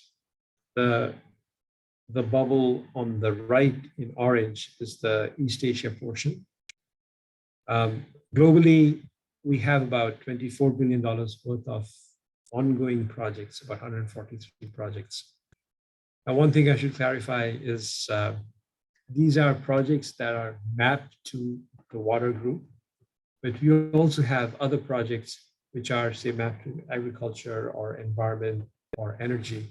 So those are also water projects in some ways. So, and that's about another $10 billion. So globally speaking, we have something like, $35 billion worth of water interventions globally. Now, coming to the this orange bubble on the right for the East Asia side, we currently have 27 projects with a portfolio of around $4 billion, and we are planning to have more in the near future. And I'll talk about this in the next slide. Can you go to the next slide? Here we go. So the 27 projects, you see the breakdown of where we are across countries. You also see the breakdown in the subsectors where we are involved in different countries. And for us in East Asia, about 50% of the portfolio is on the urban water supply and sanitation, and about 22% on the water resource side.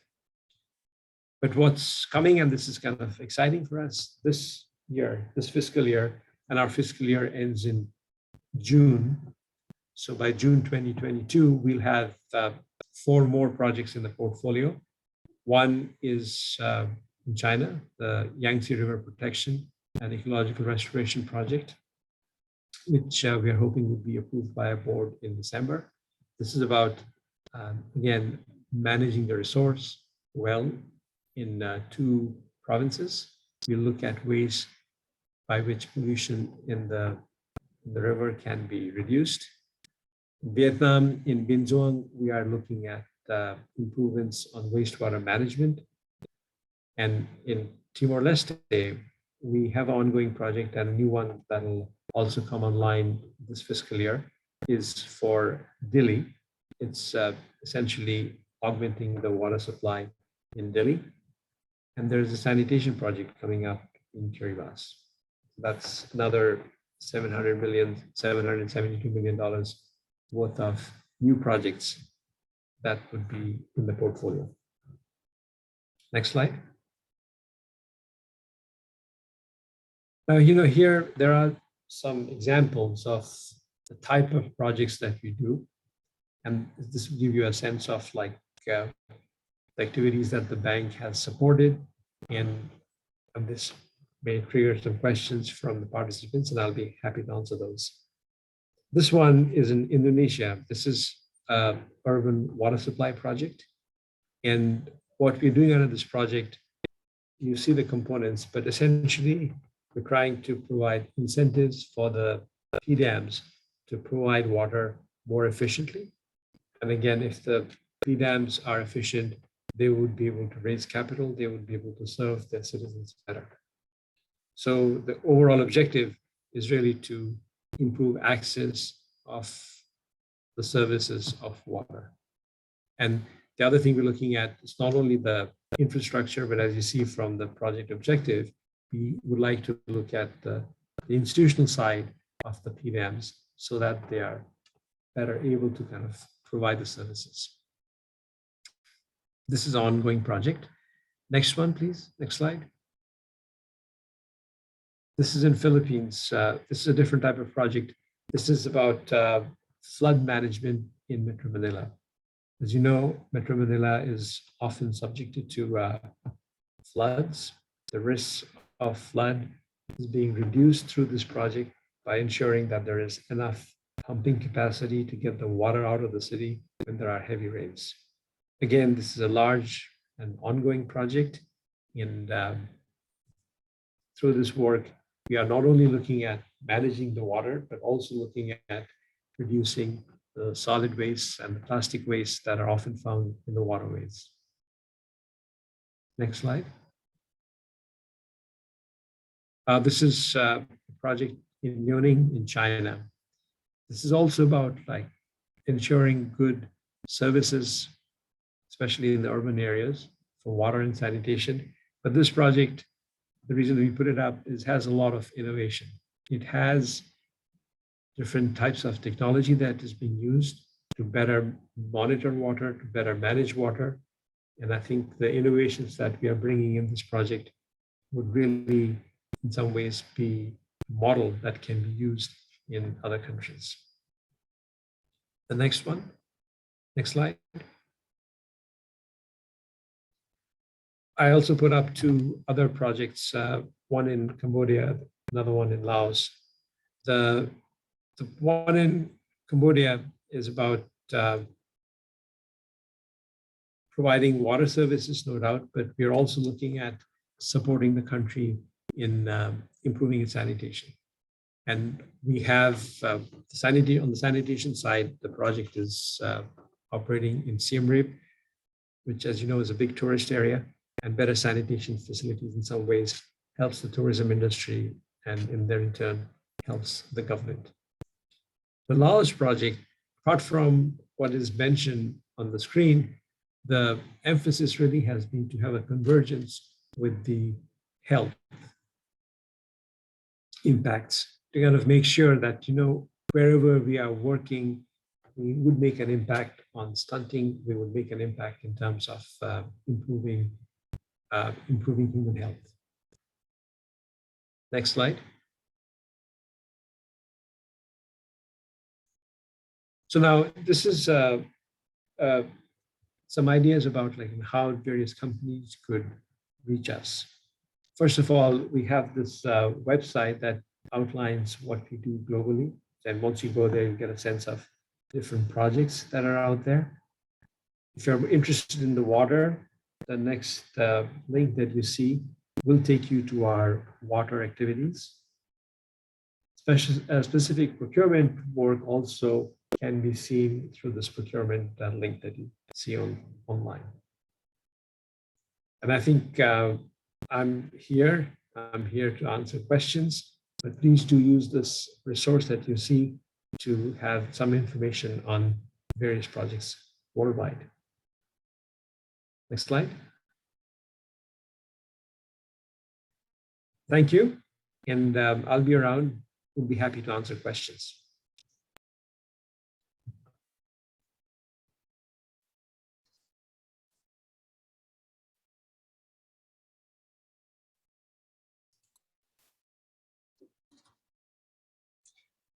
Thank you, Sudipto, for this very comprehensive overview of the World Bank's activities in the water sector. And I've been very pleased to see that you have a lot of ongoing, but also future projects in our region, our countries of Southeast Asia. So I'm sure participants will have some questions for you. Just a reminder to use the chat box if you want to submit any questions to any of our speakers, including Sudipto. Now I will turn over the mic to Dr. Wenli Fang from AIIB to deliver her presentation. Over to you. Thank you so much, Christian. And it is my privilege to join this exciting event on behalf of the AIIB. Please give me a few seconds to share my slides.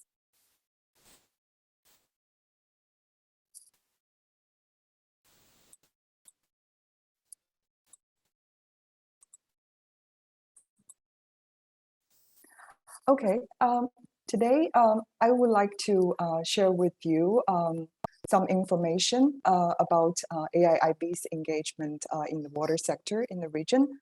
In the next 15 minutes, I will first quickly reflect on the trends and gaps in water sector investment in the region.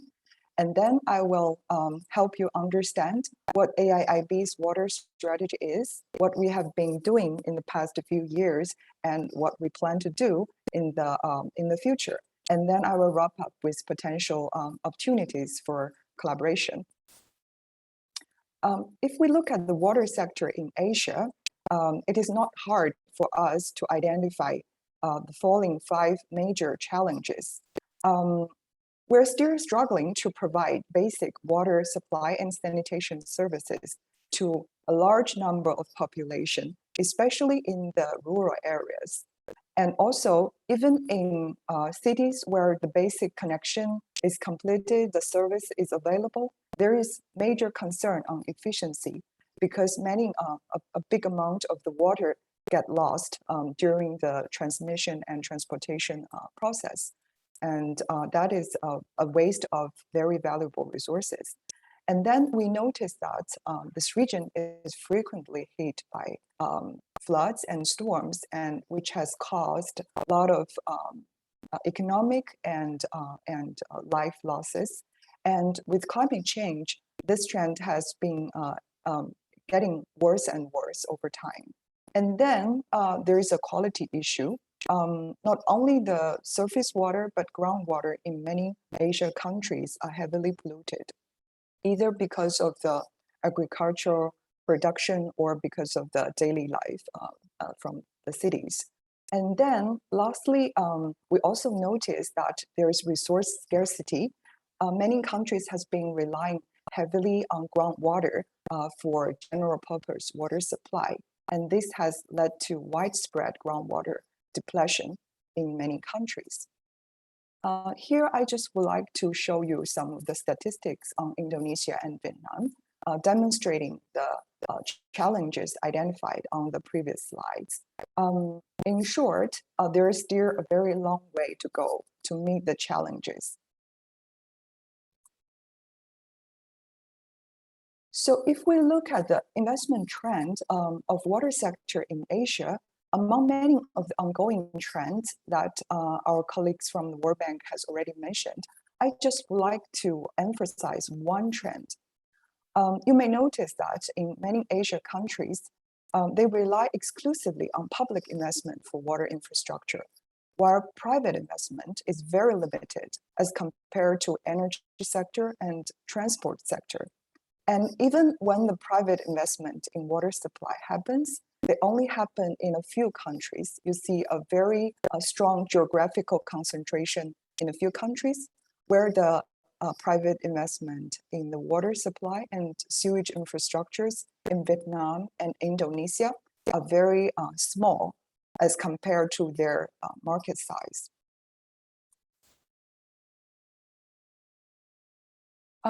So when AIIB is preparing our water sector strategy, we conduct some background analysis, and it was estimated that the water infrastructure investment needs for Asia is between 120 to 330 billion US dollar every year between now and 2030. And we found that water supply and sanitation is the area that that needs the greatest amount of investment, and then flood protection comes second.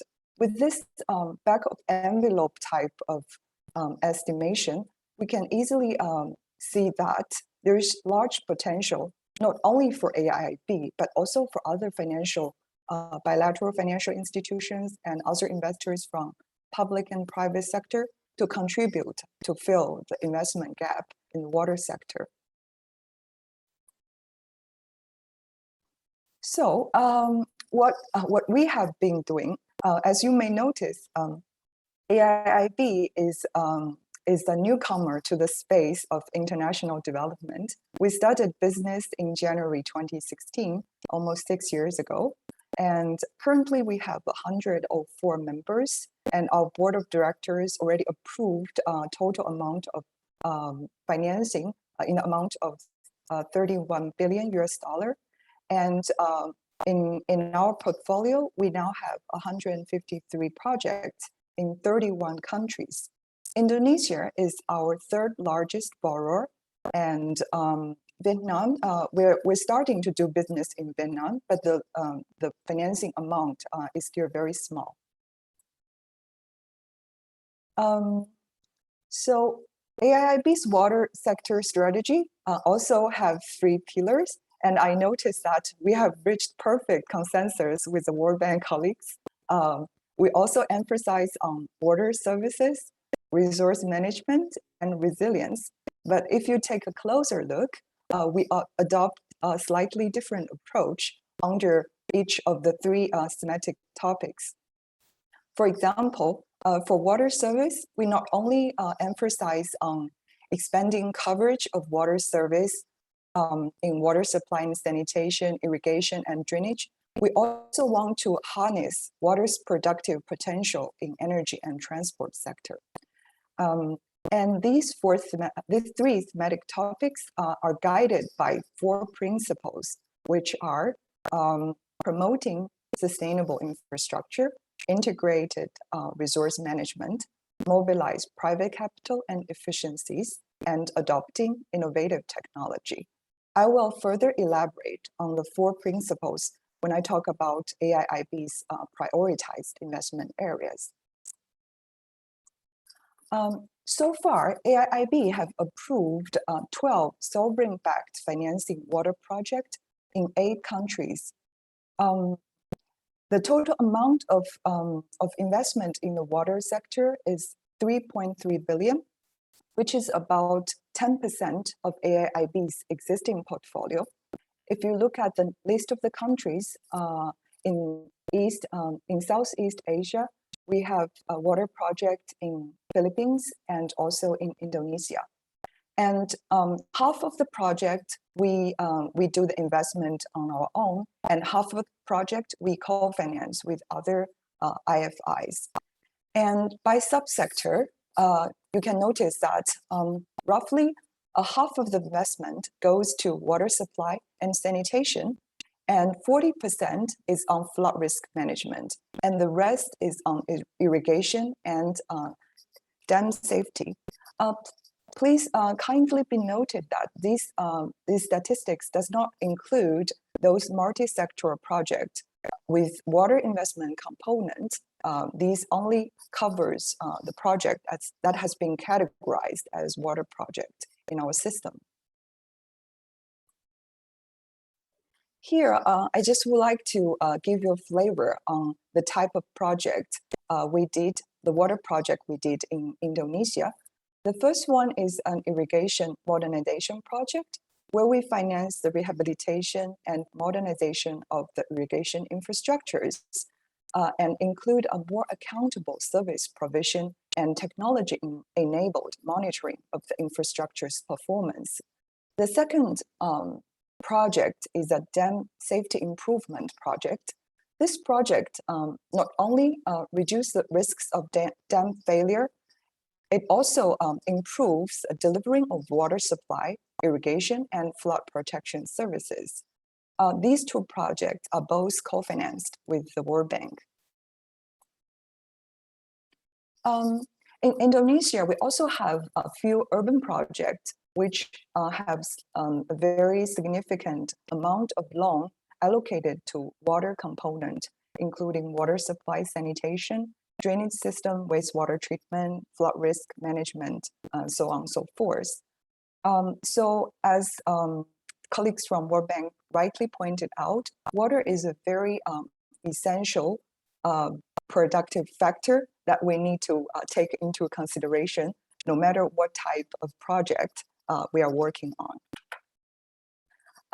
So far, we are also planning for 10 new sovereign-backed financing water projects in 6 countries, and the total amount of financing we're considering is around 2.3 billion.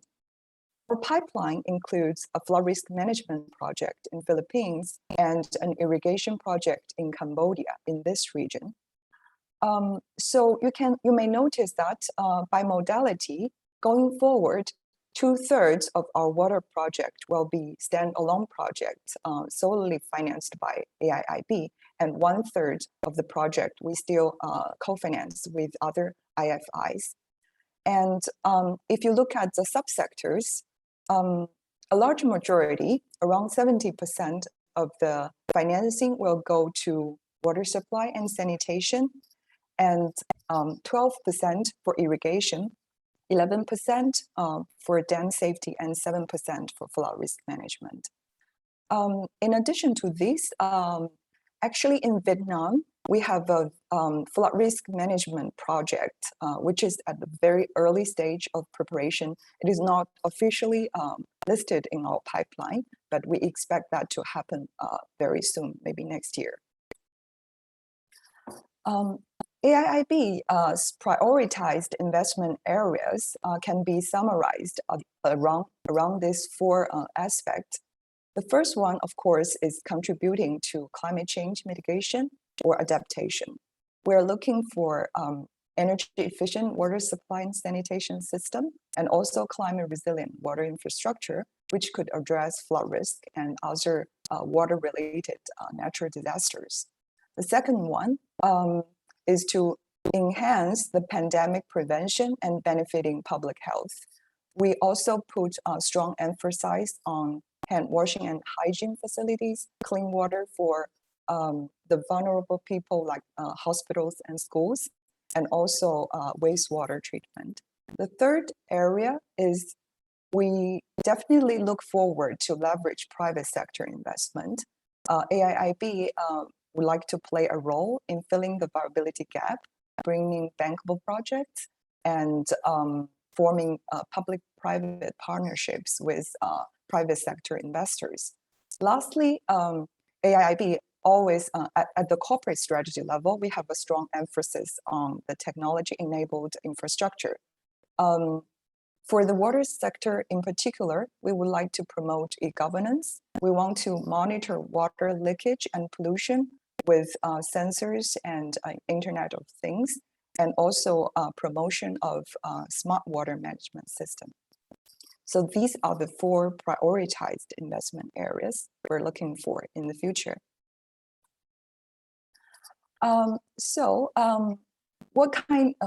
What potential business opportunities can we have? That depends on what type of your business. If you're also a financial institute, you could become a co-financer of the non-sovereign backed financing project. We can invest in project together, or you can provide guarantee and insurance for the project we are financing. And if you're from the non-financial sector, probably you could become the sponsor of the non-sovereign backed financing project, or the provider of services. You can become a contractor or a provider of equipment or operator of the asset that AIIB has invested in. There are a few technical expertise and technologies that are of particular interest to AIIB. First of all, maybe you notice that AIIB is a very compact organization structure. We only have the headquarters in Beijing. We haven't opened any regional office in any other countries yet. So in that context, if you could provide a good understanding of local water market and the regulatory framework in a specific country, that would be much appreciated by us. And then if you have done quite a number of public-private partnership deals in the past, or if you have designed nature-based solutions for flood risk management projects, that are always welcome by our team. And finally, for technologies, we want to pay attention to water use efficiency, anything that could help improve water use efficiency, reduce pollution, increase disaster resilience, and enable better monitoring and evaluation would be highly valued by us. Finally, how to reach AIIB for financing support. So if you're a public sector borrower of a sovereign-backed project or a sponsor of a non-sovereign-backed financing project, you can visit our project financing application site. And if you are a service provider, contractor, manufacturer, or operator, you can check out our project procurement opportunities site. And if you're interested in working for AIIB as external consultant, no matter if you are individual or firms, you can also check the respective resource that I provided here. So we definitely look forward to work with business owners from Canada to promote the water strategy that AIIB has developed and to contribute to a more sustainable development of water infrastructure in the Southeast region. With that, I will just stop here and happy to take questions from the audience later. Thank you. Back to you, Christian.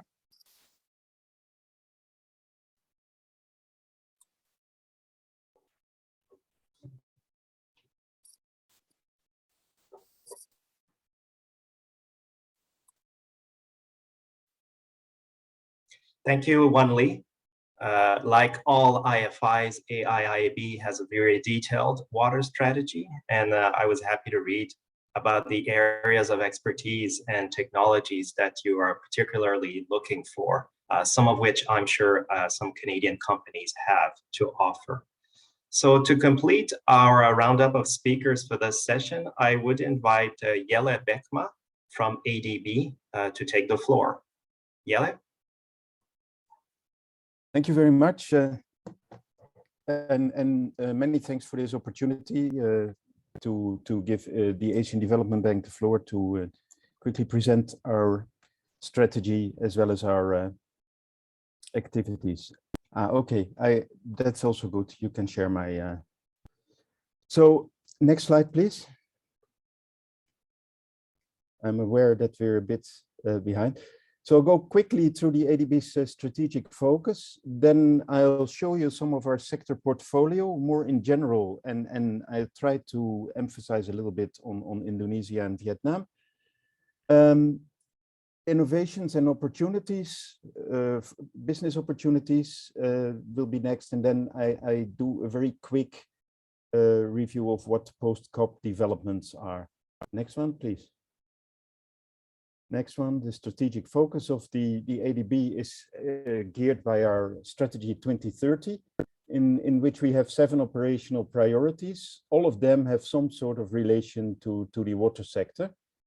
Our first priority is focusing on the remaining poverty in Asia and reducing inequalities.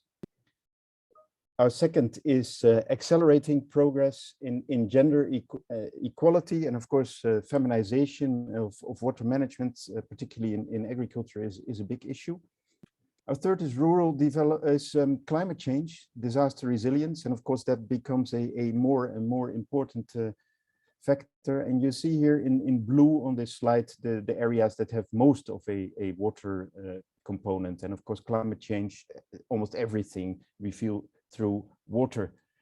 Then making cities more livable, sponge city type of approaches to be better prepared for climate change, but also obviously sanitation and particularly also informal areas. Rural development and food security, quite obvious. Most of the water use is still in agriculture. Then obviously everything needs a good governance and institutional capacity, and quite often that is really critical in water, as we all know. And an important factor, particularly if we talk about water also, is regional cooperation, because we have so many transboundary basins that might be inside the country, national, but it's also, of course, huge problem international. Next one, please. So climate change financing is quite important for us. 75% of our ADB investments by 2030 should support climate adaptation or climate and climate mitigation, and we have a goal to have 80 billion of climate change financing by 2030. We've also agreed to have all sovereign projects to be Paris aligned by 2023, and all the non-sovereign operations will be Paris aligned by July 2025. And then we have a number of additional issues that came up during COP26. Next one, please.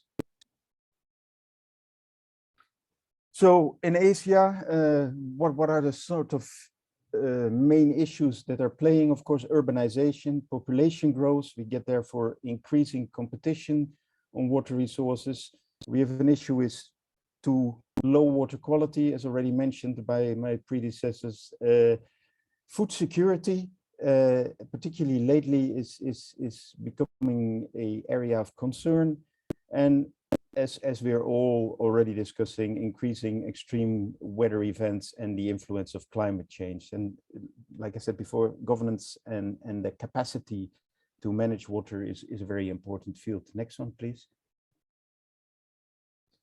So the COVID pandemic has changed many things. Here we see a bit what we do as actions for the short term and for the long term, particularly focused here on irrigated agriculture.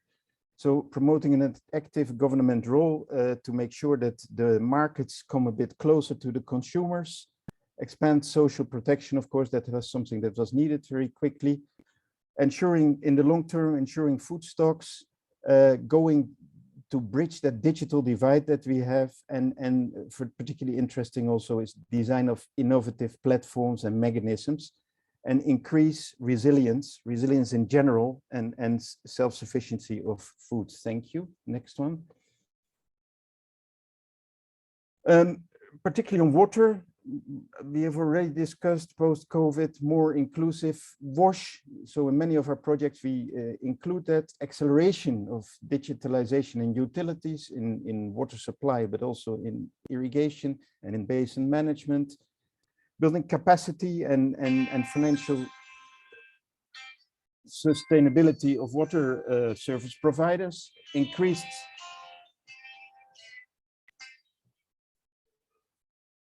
safe and resilient water service provision. Service is really important, and of course a green and nature positive recovery has become an important point in ADB. Next one, please. So I'll give you an overview of the pipeline. Here you see how our ADB project cycle is, and I think that's important for our partners here that are looking for business opportunities. We have always a country partnership strategy for 3 years, which identifies what are the main areas. And if you click one more time, can you click? Yes, that's usually done by staff consultants. And we develop a concept of different projects. And then we start preparation. One more click, please. And that is a place where project preparation, where individual consultants come in. Next one, please. Click. And consulting firms. Once the preparation has been finalized, we go to loan negotiation and board approval. That's internally, obviously. Then we go to implementation. Again, we have individual consultants, and click, please.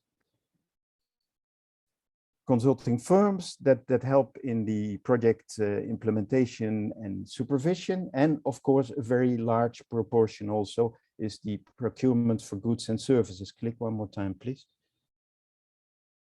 Yeah, works and goods. And that's a huge opportunity. And you've already seen earlier our webpage shared by my colleague. So there you can find many of the opportunities. Next one, please.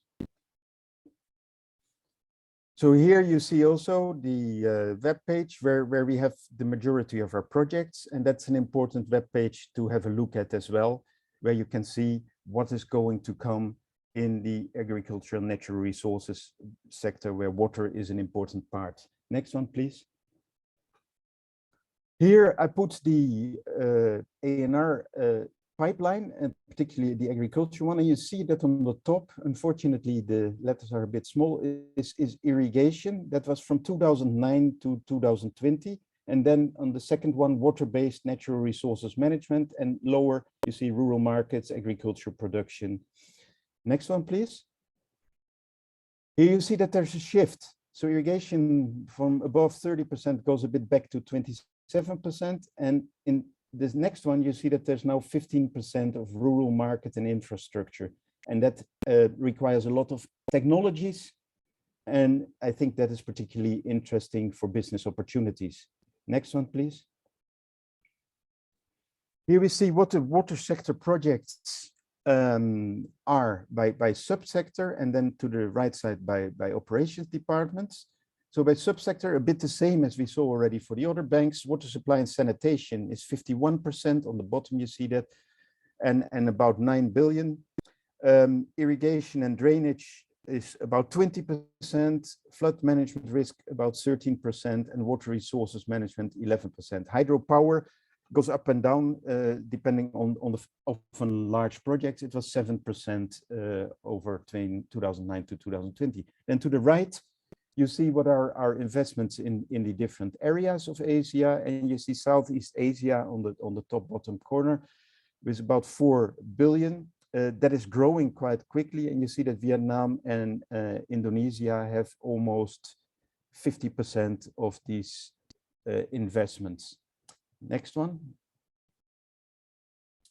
If we look at the water sector pipeline from 2022 to 2024, that's the ones that are planned. I cannot share all the details with you yet because we're in development with the countries to see what we're going to do exactly. You see that irrigation and modernization has 14 projects on the top. On the bottom, drinking water and sanitation, 60. That comes as no surprise, that's the majority.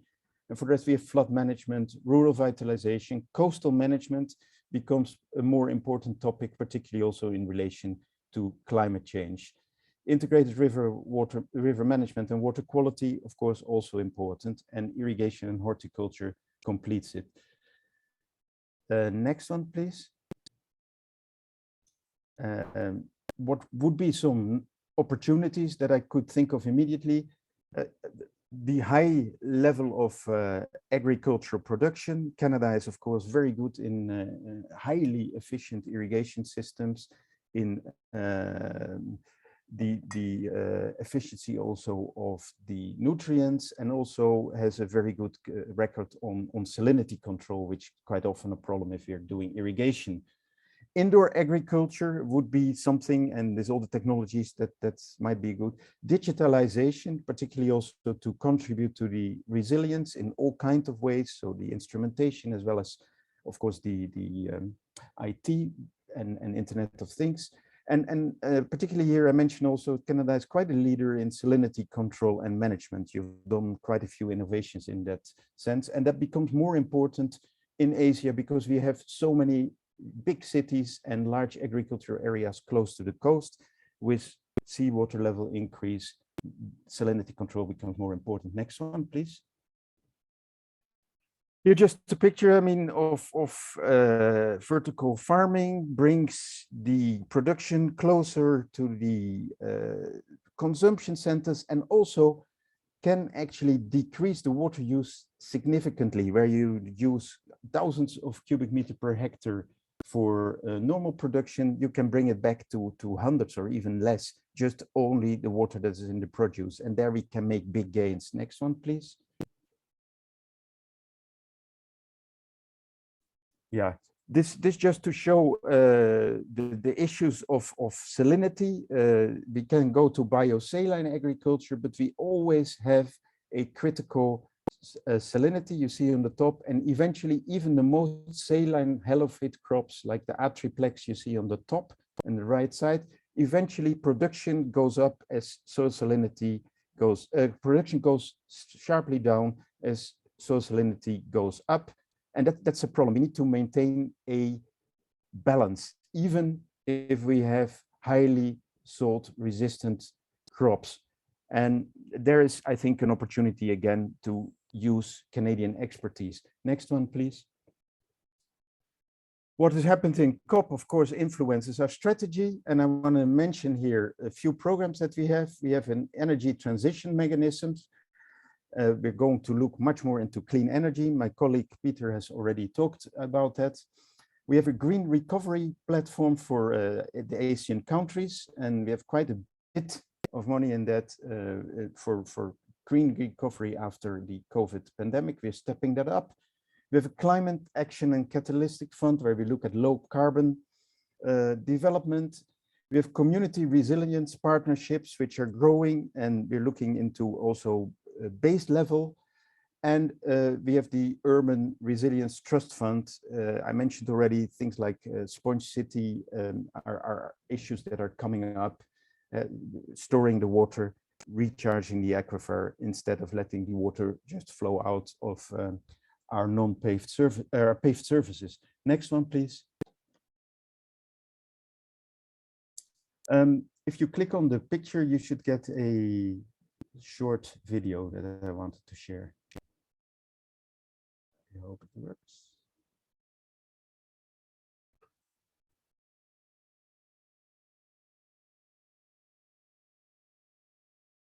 I think it's told.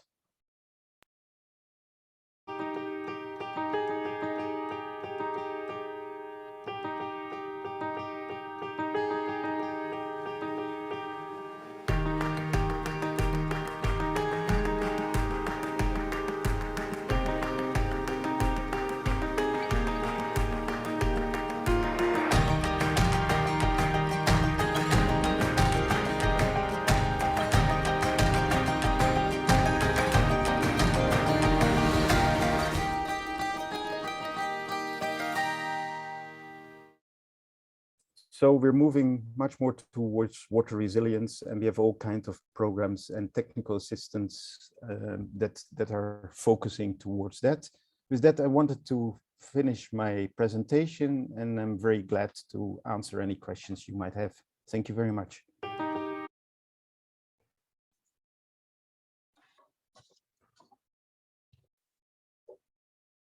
Thank you, Jelle, for this excellent presentation. And I took good note of the expertise that, for instance, that you are looking at in the agriculture and bioeconomy sectors, which was very striking to me.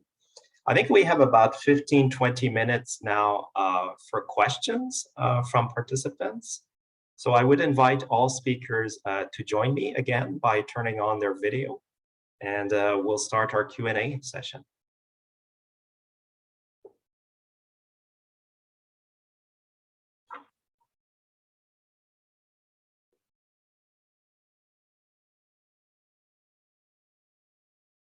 Perfect. So the first question I have on the screen here is a two-part question addressed to each of you. So if I see a new water project in the pipeline that's at an early stage, is it possible for me to reach out to the IFI project manager and obtain additional information? And the second part is, what advice do you have to help companies understand what engagement approach they should take? So maybe I'll start with Sudipto on this one. Sure, happy to answer. As I said, whatever we do is in the public domain when we have a new project that comes up. So once the new project is in the website, companies should feel free to reach out to the World Bank task team leaders to have clarifications on any questions that they may have. But one point of clarification is most of our projects are, not most, but I think all projects are implemented by the governments. So ultimately, the procurement would be done by the host countries, the client countries. But whatever we can, we will provide that information on the overall objectives of the project, what the project intends to do, beyond what's written in the public domain. I think, for the engagement strategies for countries, it would depend on obviously both the project and the expertise that the country brings. But I think if there is a match, obviously, the company would be competitive in its bid. But I think, by talking to the task team leader about the project, companies would get a sense of what to do and how they should tailor their engagement for that particular intervention. Thanks.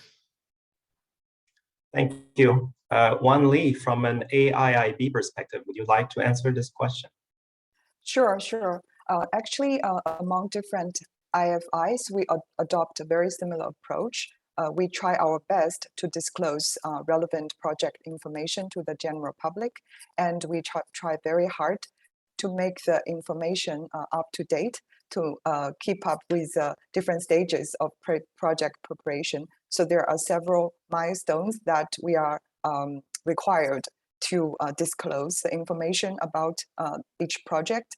And if you find a project in our website, you can actually look for a document called Project Summary that should contain all the key information regarding the project scope, project location, time horizon, and amount of financing, so on and so forth.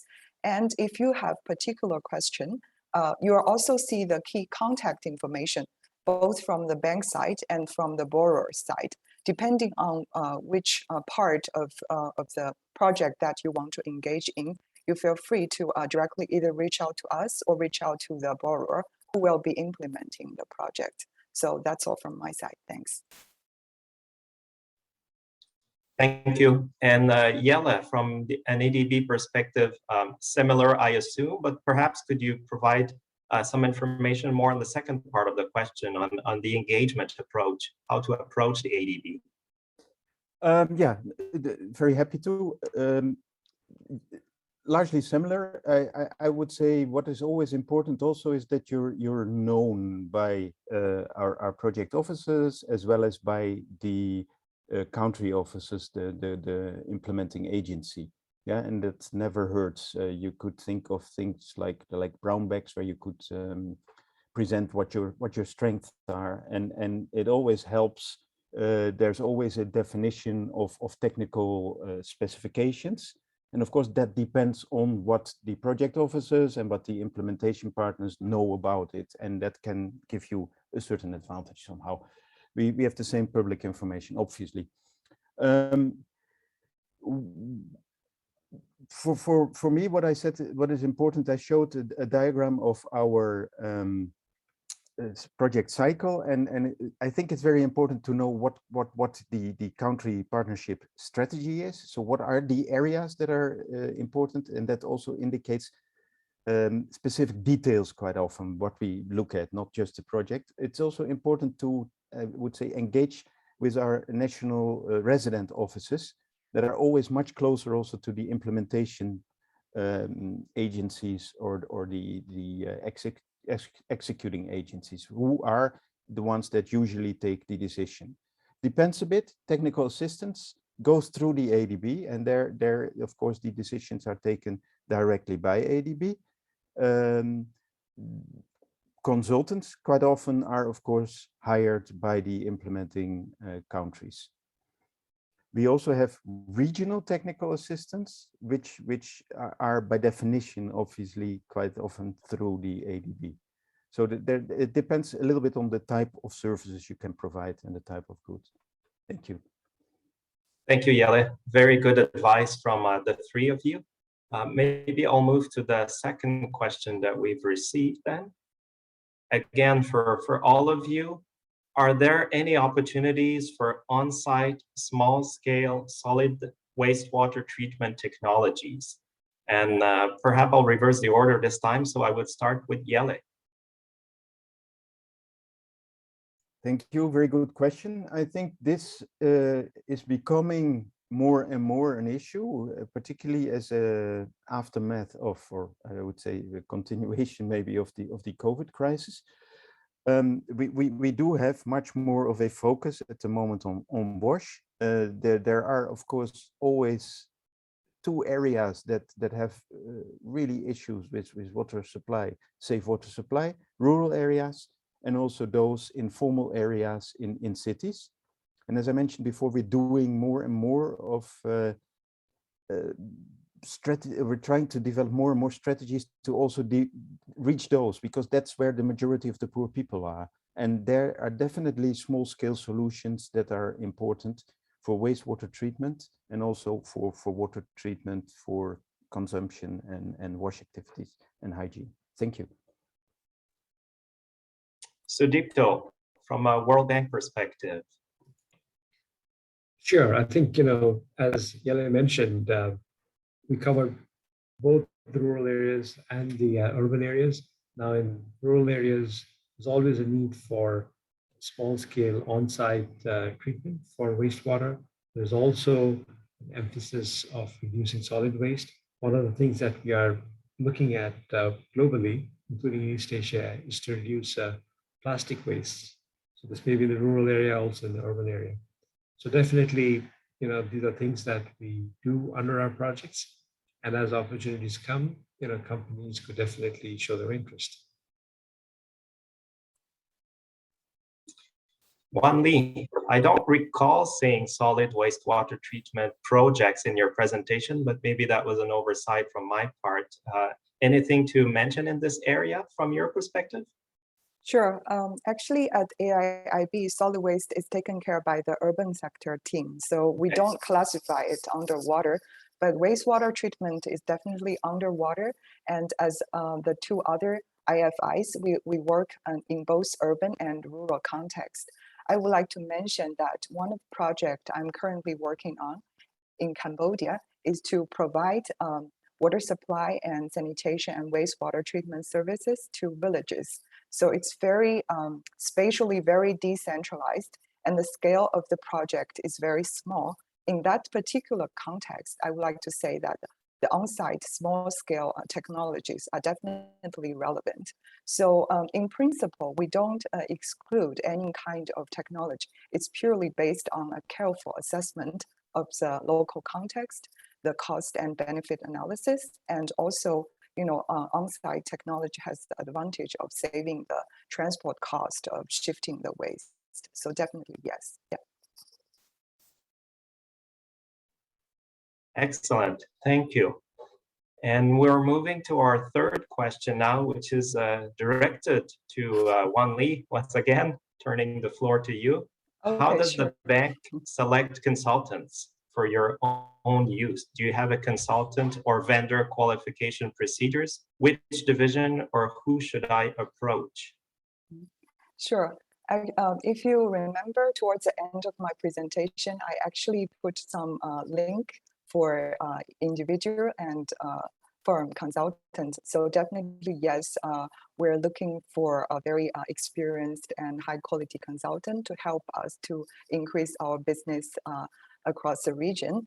And for individual consultant, we have an individual consultant portal where you can upload your background information, register an account, and upload your CV and so on and so forth, and search different positions and try to. It's more or less like hiring a staff, but the commitment is short time. And then for firms, that will be through the corporate procurement process. I would recommend that you reach out directly to the corporate procurement division for further very specific questions. In general, the qualifications of any individual or firm consultant would be specified in the terms of reference of that position. Yeah. Perfect, thank you. And I believe our next question, we're going back to all of you. And it's more or less related to consultancy services once again, I guess, but for a company that provides training services to national governments in the infrastructure field, does your IFI have funding to support these training that supports the capacity development of client countries? If so, what's the process to request such funding? And maybe I'll start with Sudipto this time. Sure. In almost all of our projects, we have some sort of a technical assistance component. And the technical assistance is typically administered and implemented by various consultants that will be providing services to the governments. So in such cases, what happens is the government obviously advertises, it seeks consultants that can provide the technical services, provides or consultants that can provide institutional strengthening, something that typically comes up. And again, this is advertised. You have to advertise. Any World Bank procurement has to be in the public domain, and that would be an opportunity for various consulting companies to submit their expressions of interest. Thank you. Yele, is this the same process for ADB? Yes, largely. We do have also what we call regional technical assistance projects, which are quite often specifically focusing at capacity building and training, and those go typically directly through the bank.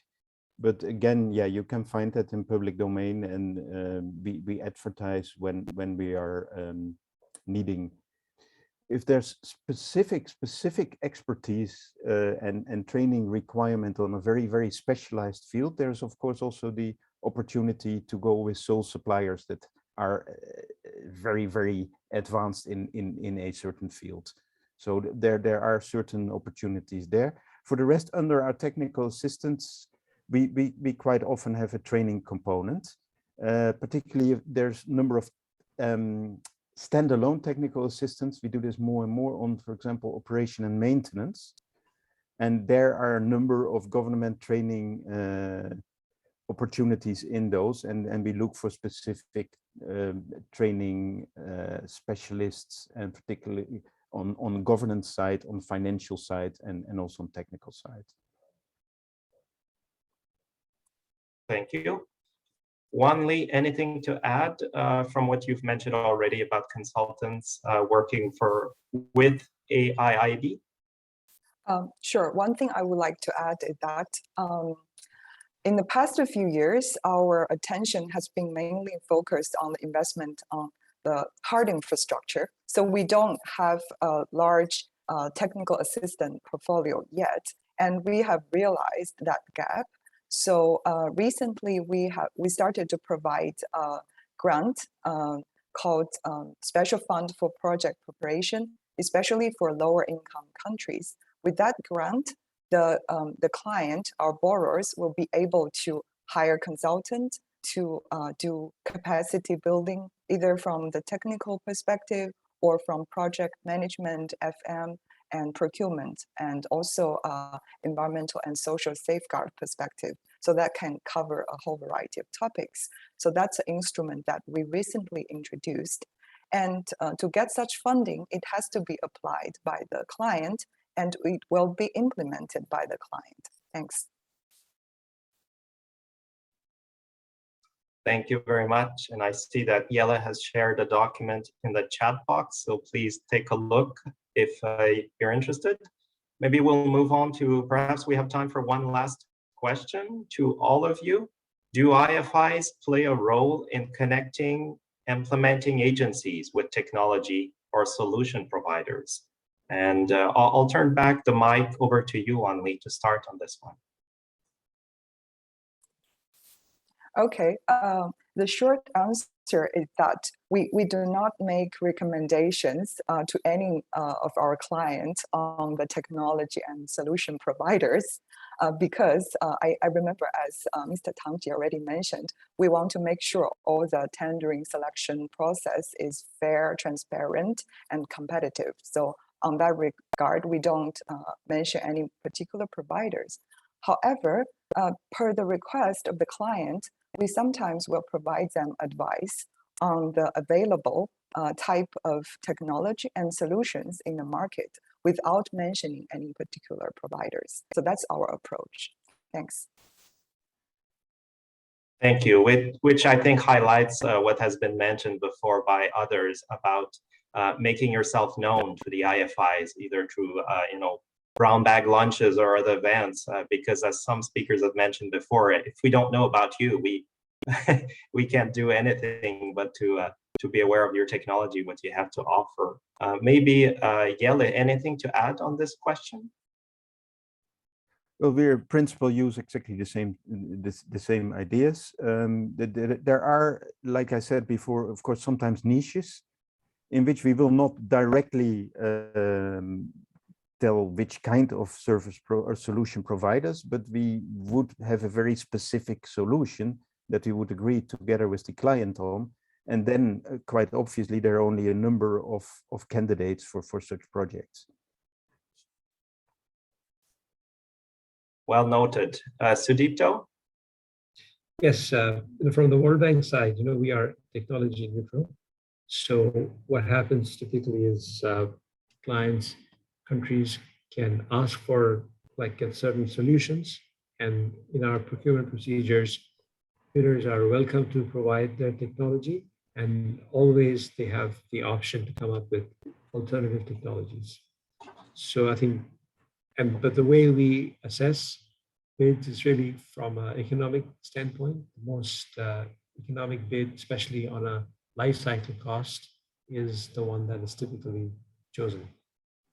One other thing I should add is because we promote innovation, because we promote new ideas, especially in the context of climate change, we sometimes organize sessions, knowledge events, through which different companies can come and talk about what they're doing in a particular area. And so these are knowledge events. Again, we don't get involved in that, but in these knowledge events, we do have both the suppliers and the interested parties that can be buying the services present. So a match happens maybe outside the World Bank's procurement. Thank you. Perfect. Well, thanks to all participants for having submitted some questions for you. Thank you to all speakers for your very insightful presentations. and having been so generous of your time and sharing your knowledge with us today. I would invite you to stay with us until the end of the seminar. And then I will just turn over the mic back to Sonja. This concludes our water session. Thanks again. Thank you, Kristen. Thank you very much. Thank you so much for Christian and our panel of technical experts in water. And thanks again, everyone, for your contribution to the discussion. That concludes today's session.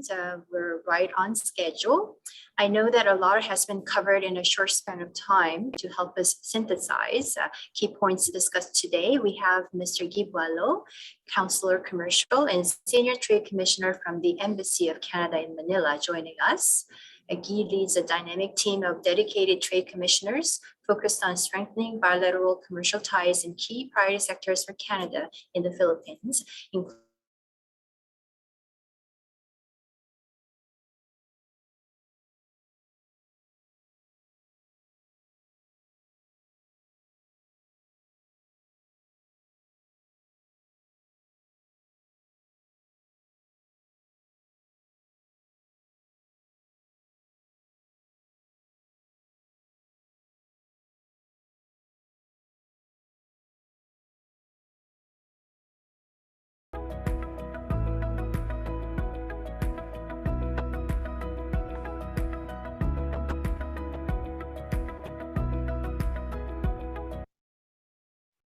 Okay, well, apologies for that, everyone.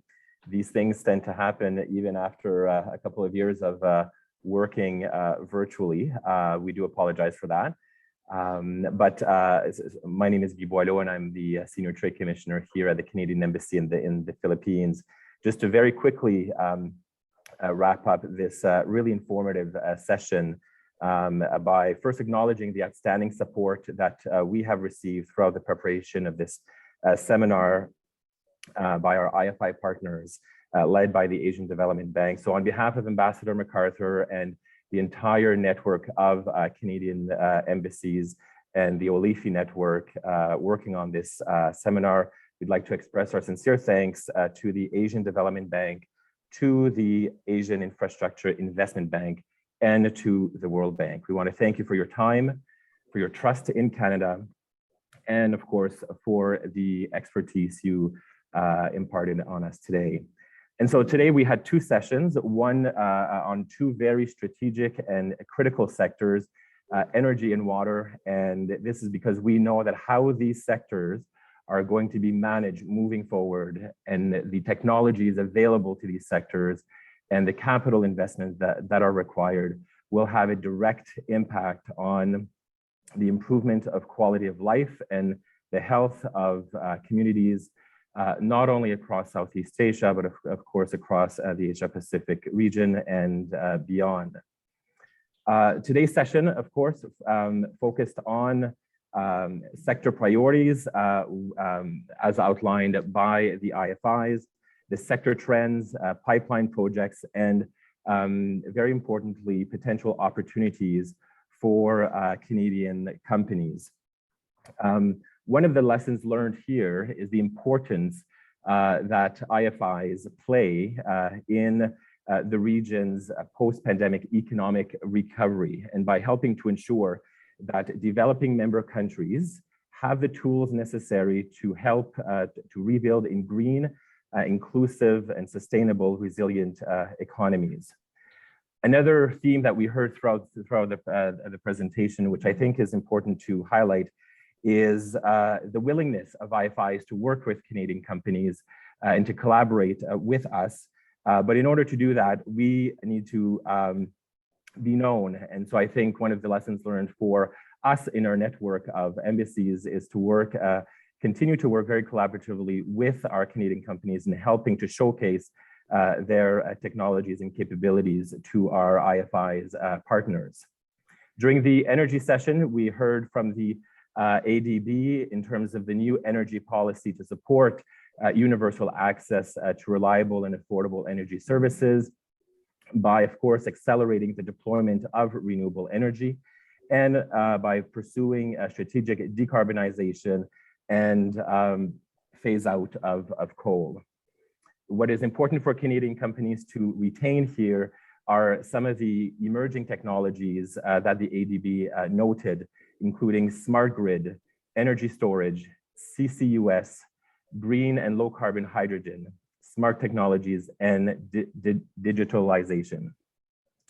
Our expert from the World Bank spoke about the various projects that have been or are in development in electricity and grid improvement and renewable development projects in hydropower, solar, wind, and geothermal.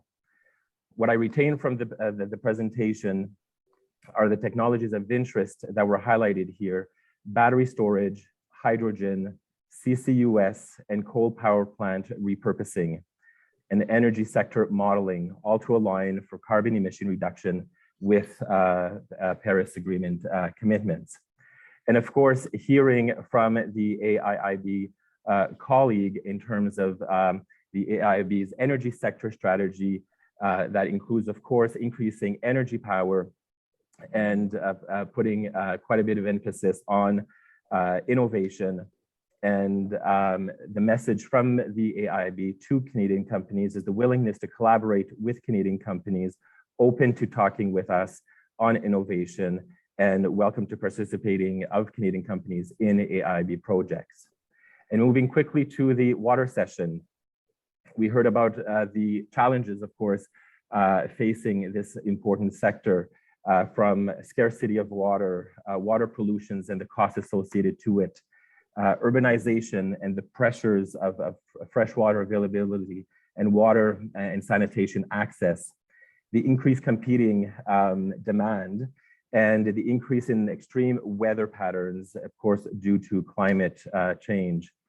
And so we heard from our colleague from the World Bank on the World Bank's vision of what to secure water for all in focusing on sustained water resources, the delivery of services, and building resilience.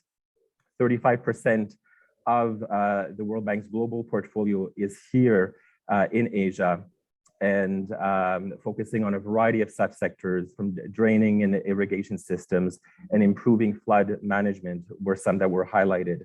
And moving forward, wastewater management and sanitation projects will be part of the pipeline.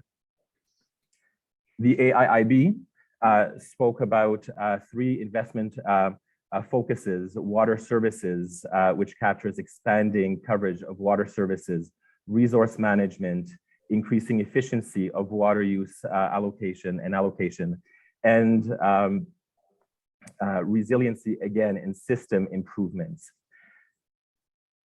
What I'd like to highlight is one of the slides from the AIIB's presentation that was dedicated to collaboration in water, speaking about potential business opportunities, providers of technical advisory and consulting services, manufacturer of equipment, co-financer of NSBF projects, and operator and asset management. Expertise in technologies were also highlighted during the AIIB presentation: understanding of local water markets and regulatory framework, experience in structuring public-private partnership, an area that Canada has a tremendous amount of experience in, and the technologies to improve water use efficiency. And finally, with the ADB presentation, speaking about three possibilities for expertise from Canada: indoor agriculture, speaking to irrigation systems, nutrients, salination control, digitization, and resiliency and management.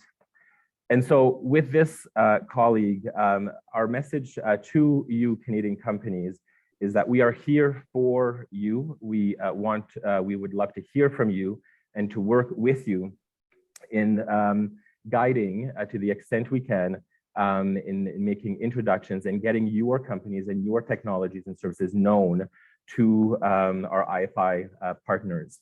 As Executive Director Chris Pandey mentioned at the very beginning, there's also other areas that are critically important, and these are areas that we can work with you on, which includes learning about IFI procurement processes, priority sectors and subsectors, and project pipelines, and receiving regular updates. And so, of course, our work here is not done. In fact, it's only beginning. We know that. We have concrete follow-ups steps that will be necessary to ensure that this seminar reaps the benefit of getting Canadian companies closer and working more collaboratively with our IFI partners. And so with that, I'd like to all of you to I thank all of you to have joined today's session. I know it is getting very, very late. I hope that you found the program as informative as I have and that all of us have here. Congratulations as well to the event organizers, to the Olifi network, Southeastern, our embassies across the ASEAN region, our IFI partners, and of course, for the fantastic, excellent delivery of the Business Opportunities Seminar. And so with that, I will just turn it back to Sonia. Thank you very much.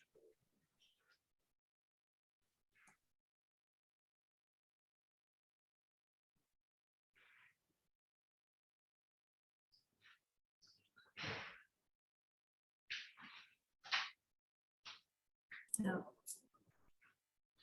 merci beaucoup, Guy, for those bite-sized takeaways. We wish to remind everyone to complete the post-event survey we will be sending you shortly.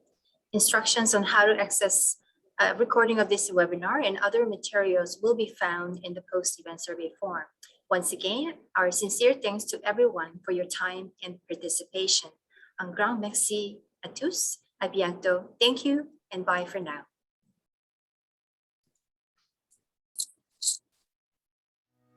We're all inviting the water session speakers to stay on the line. Thank you.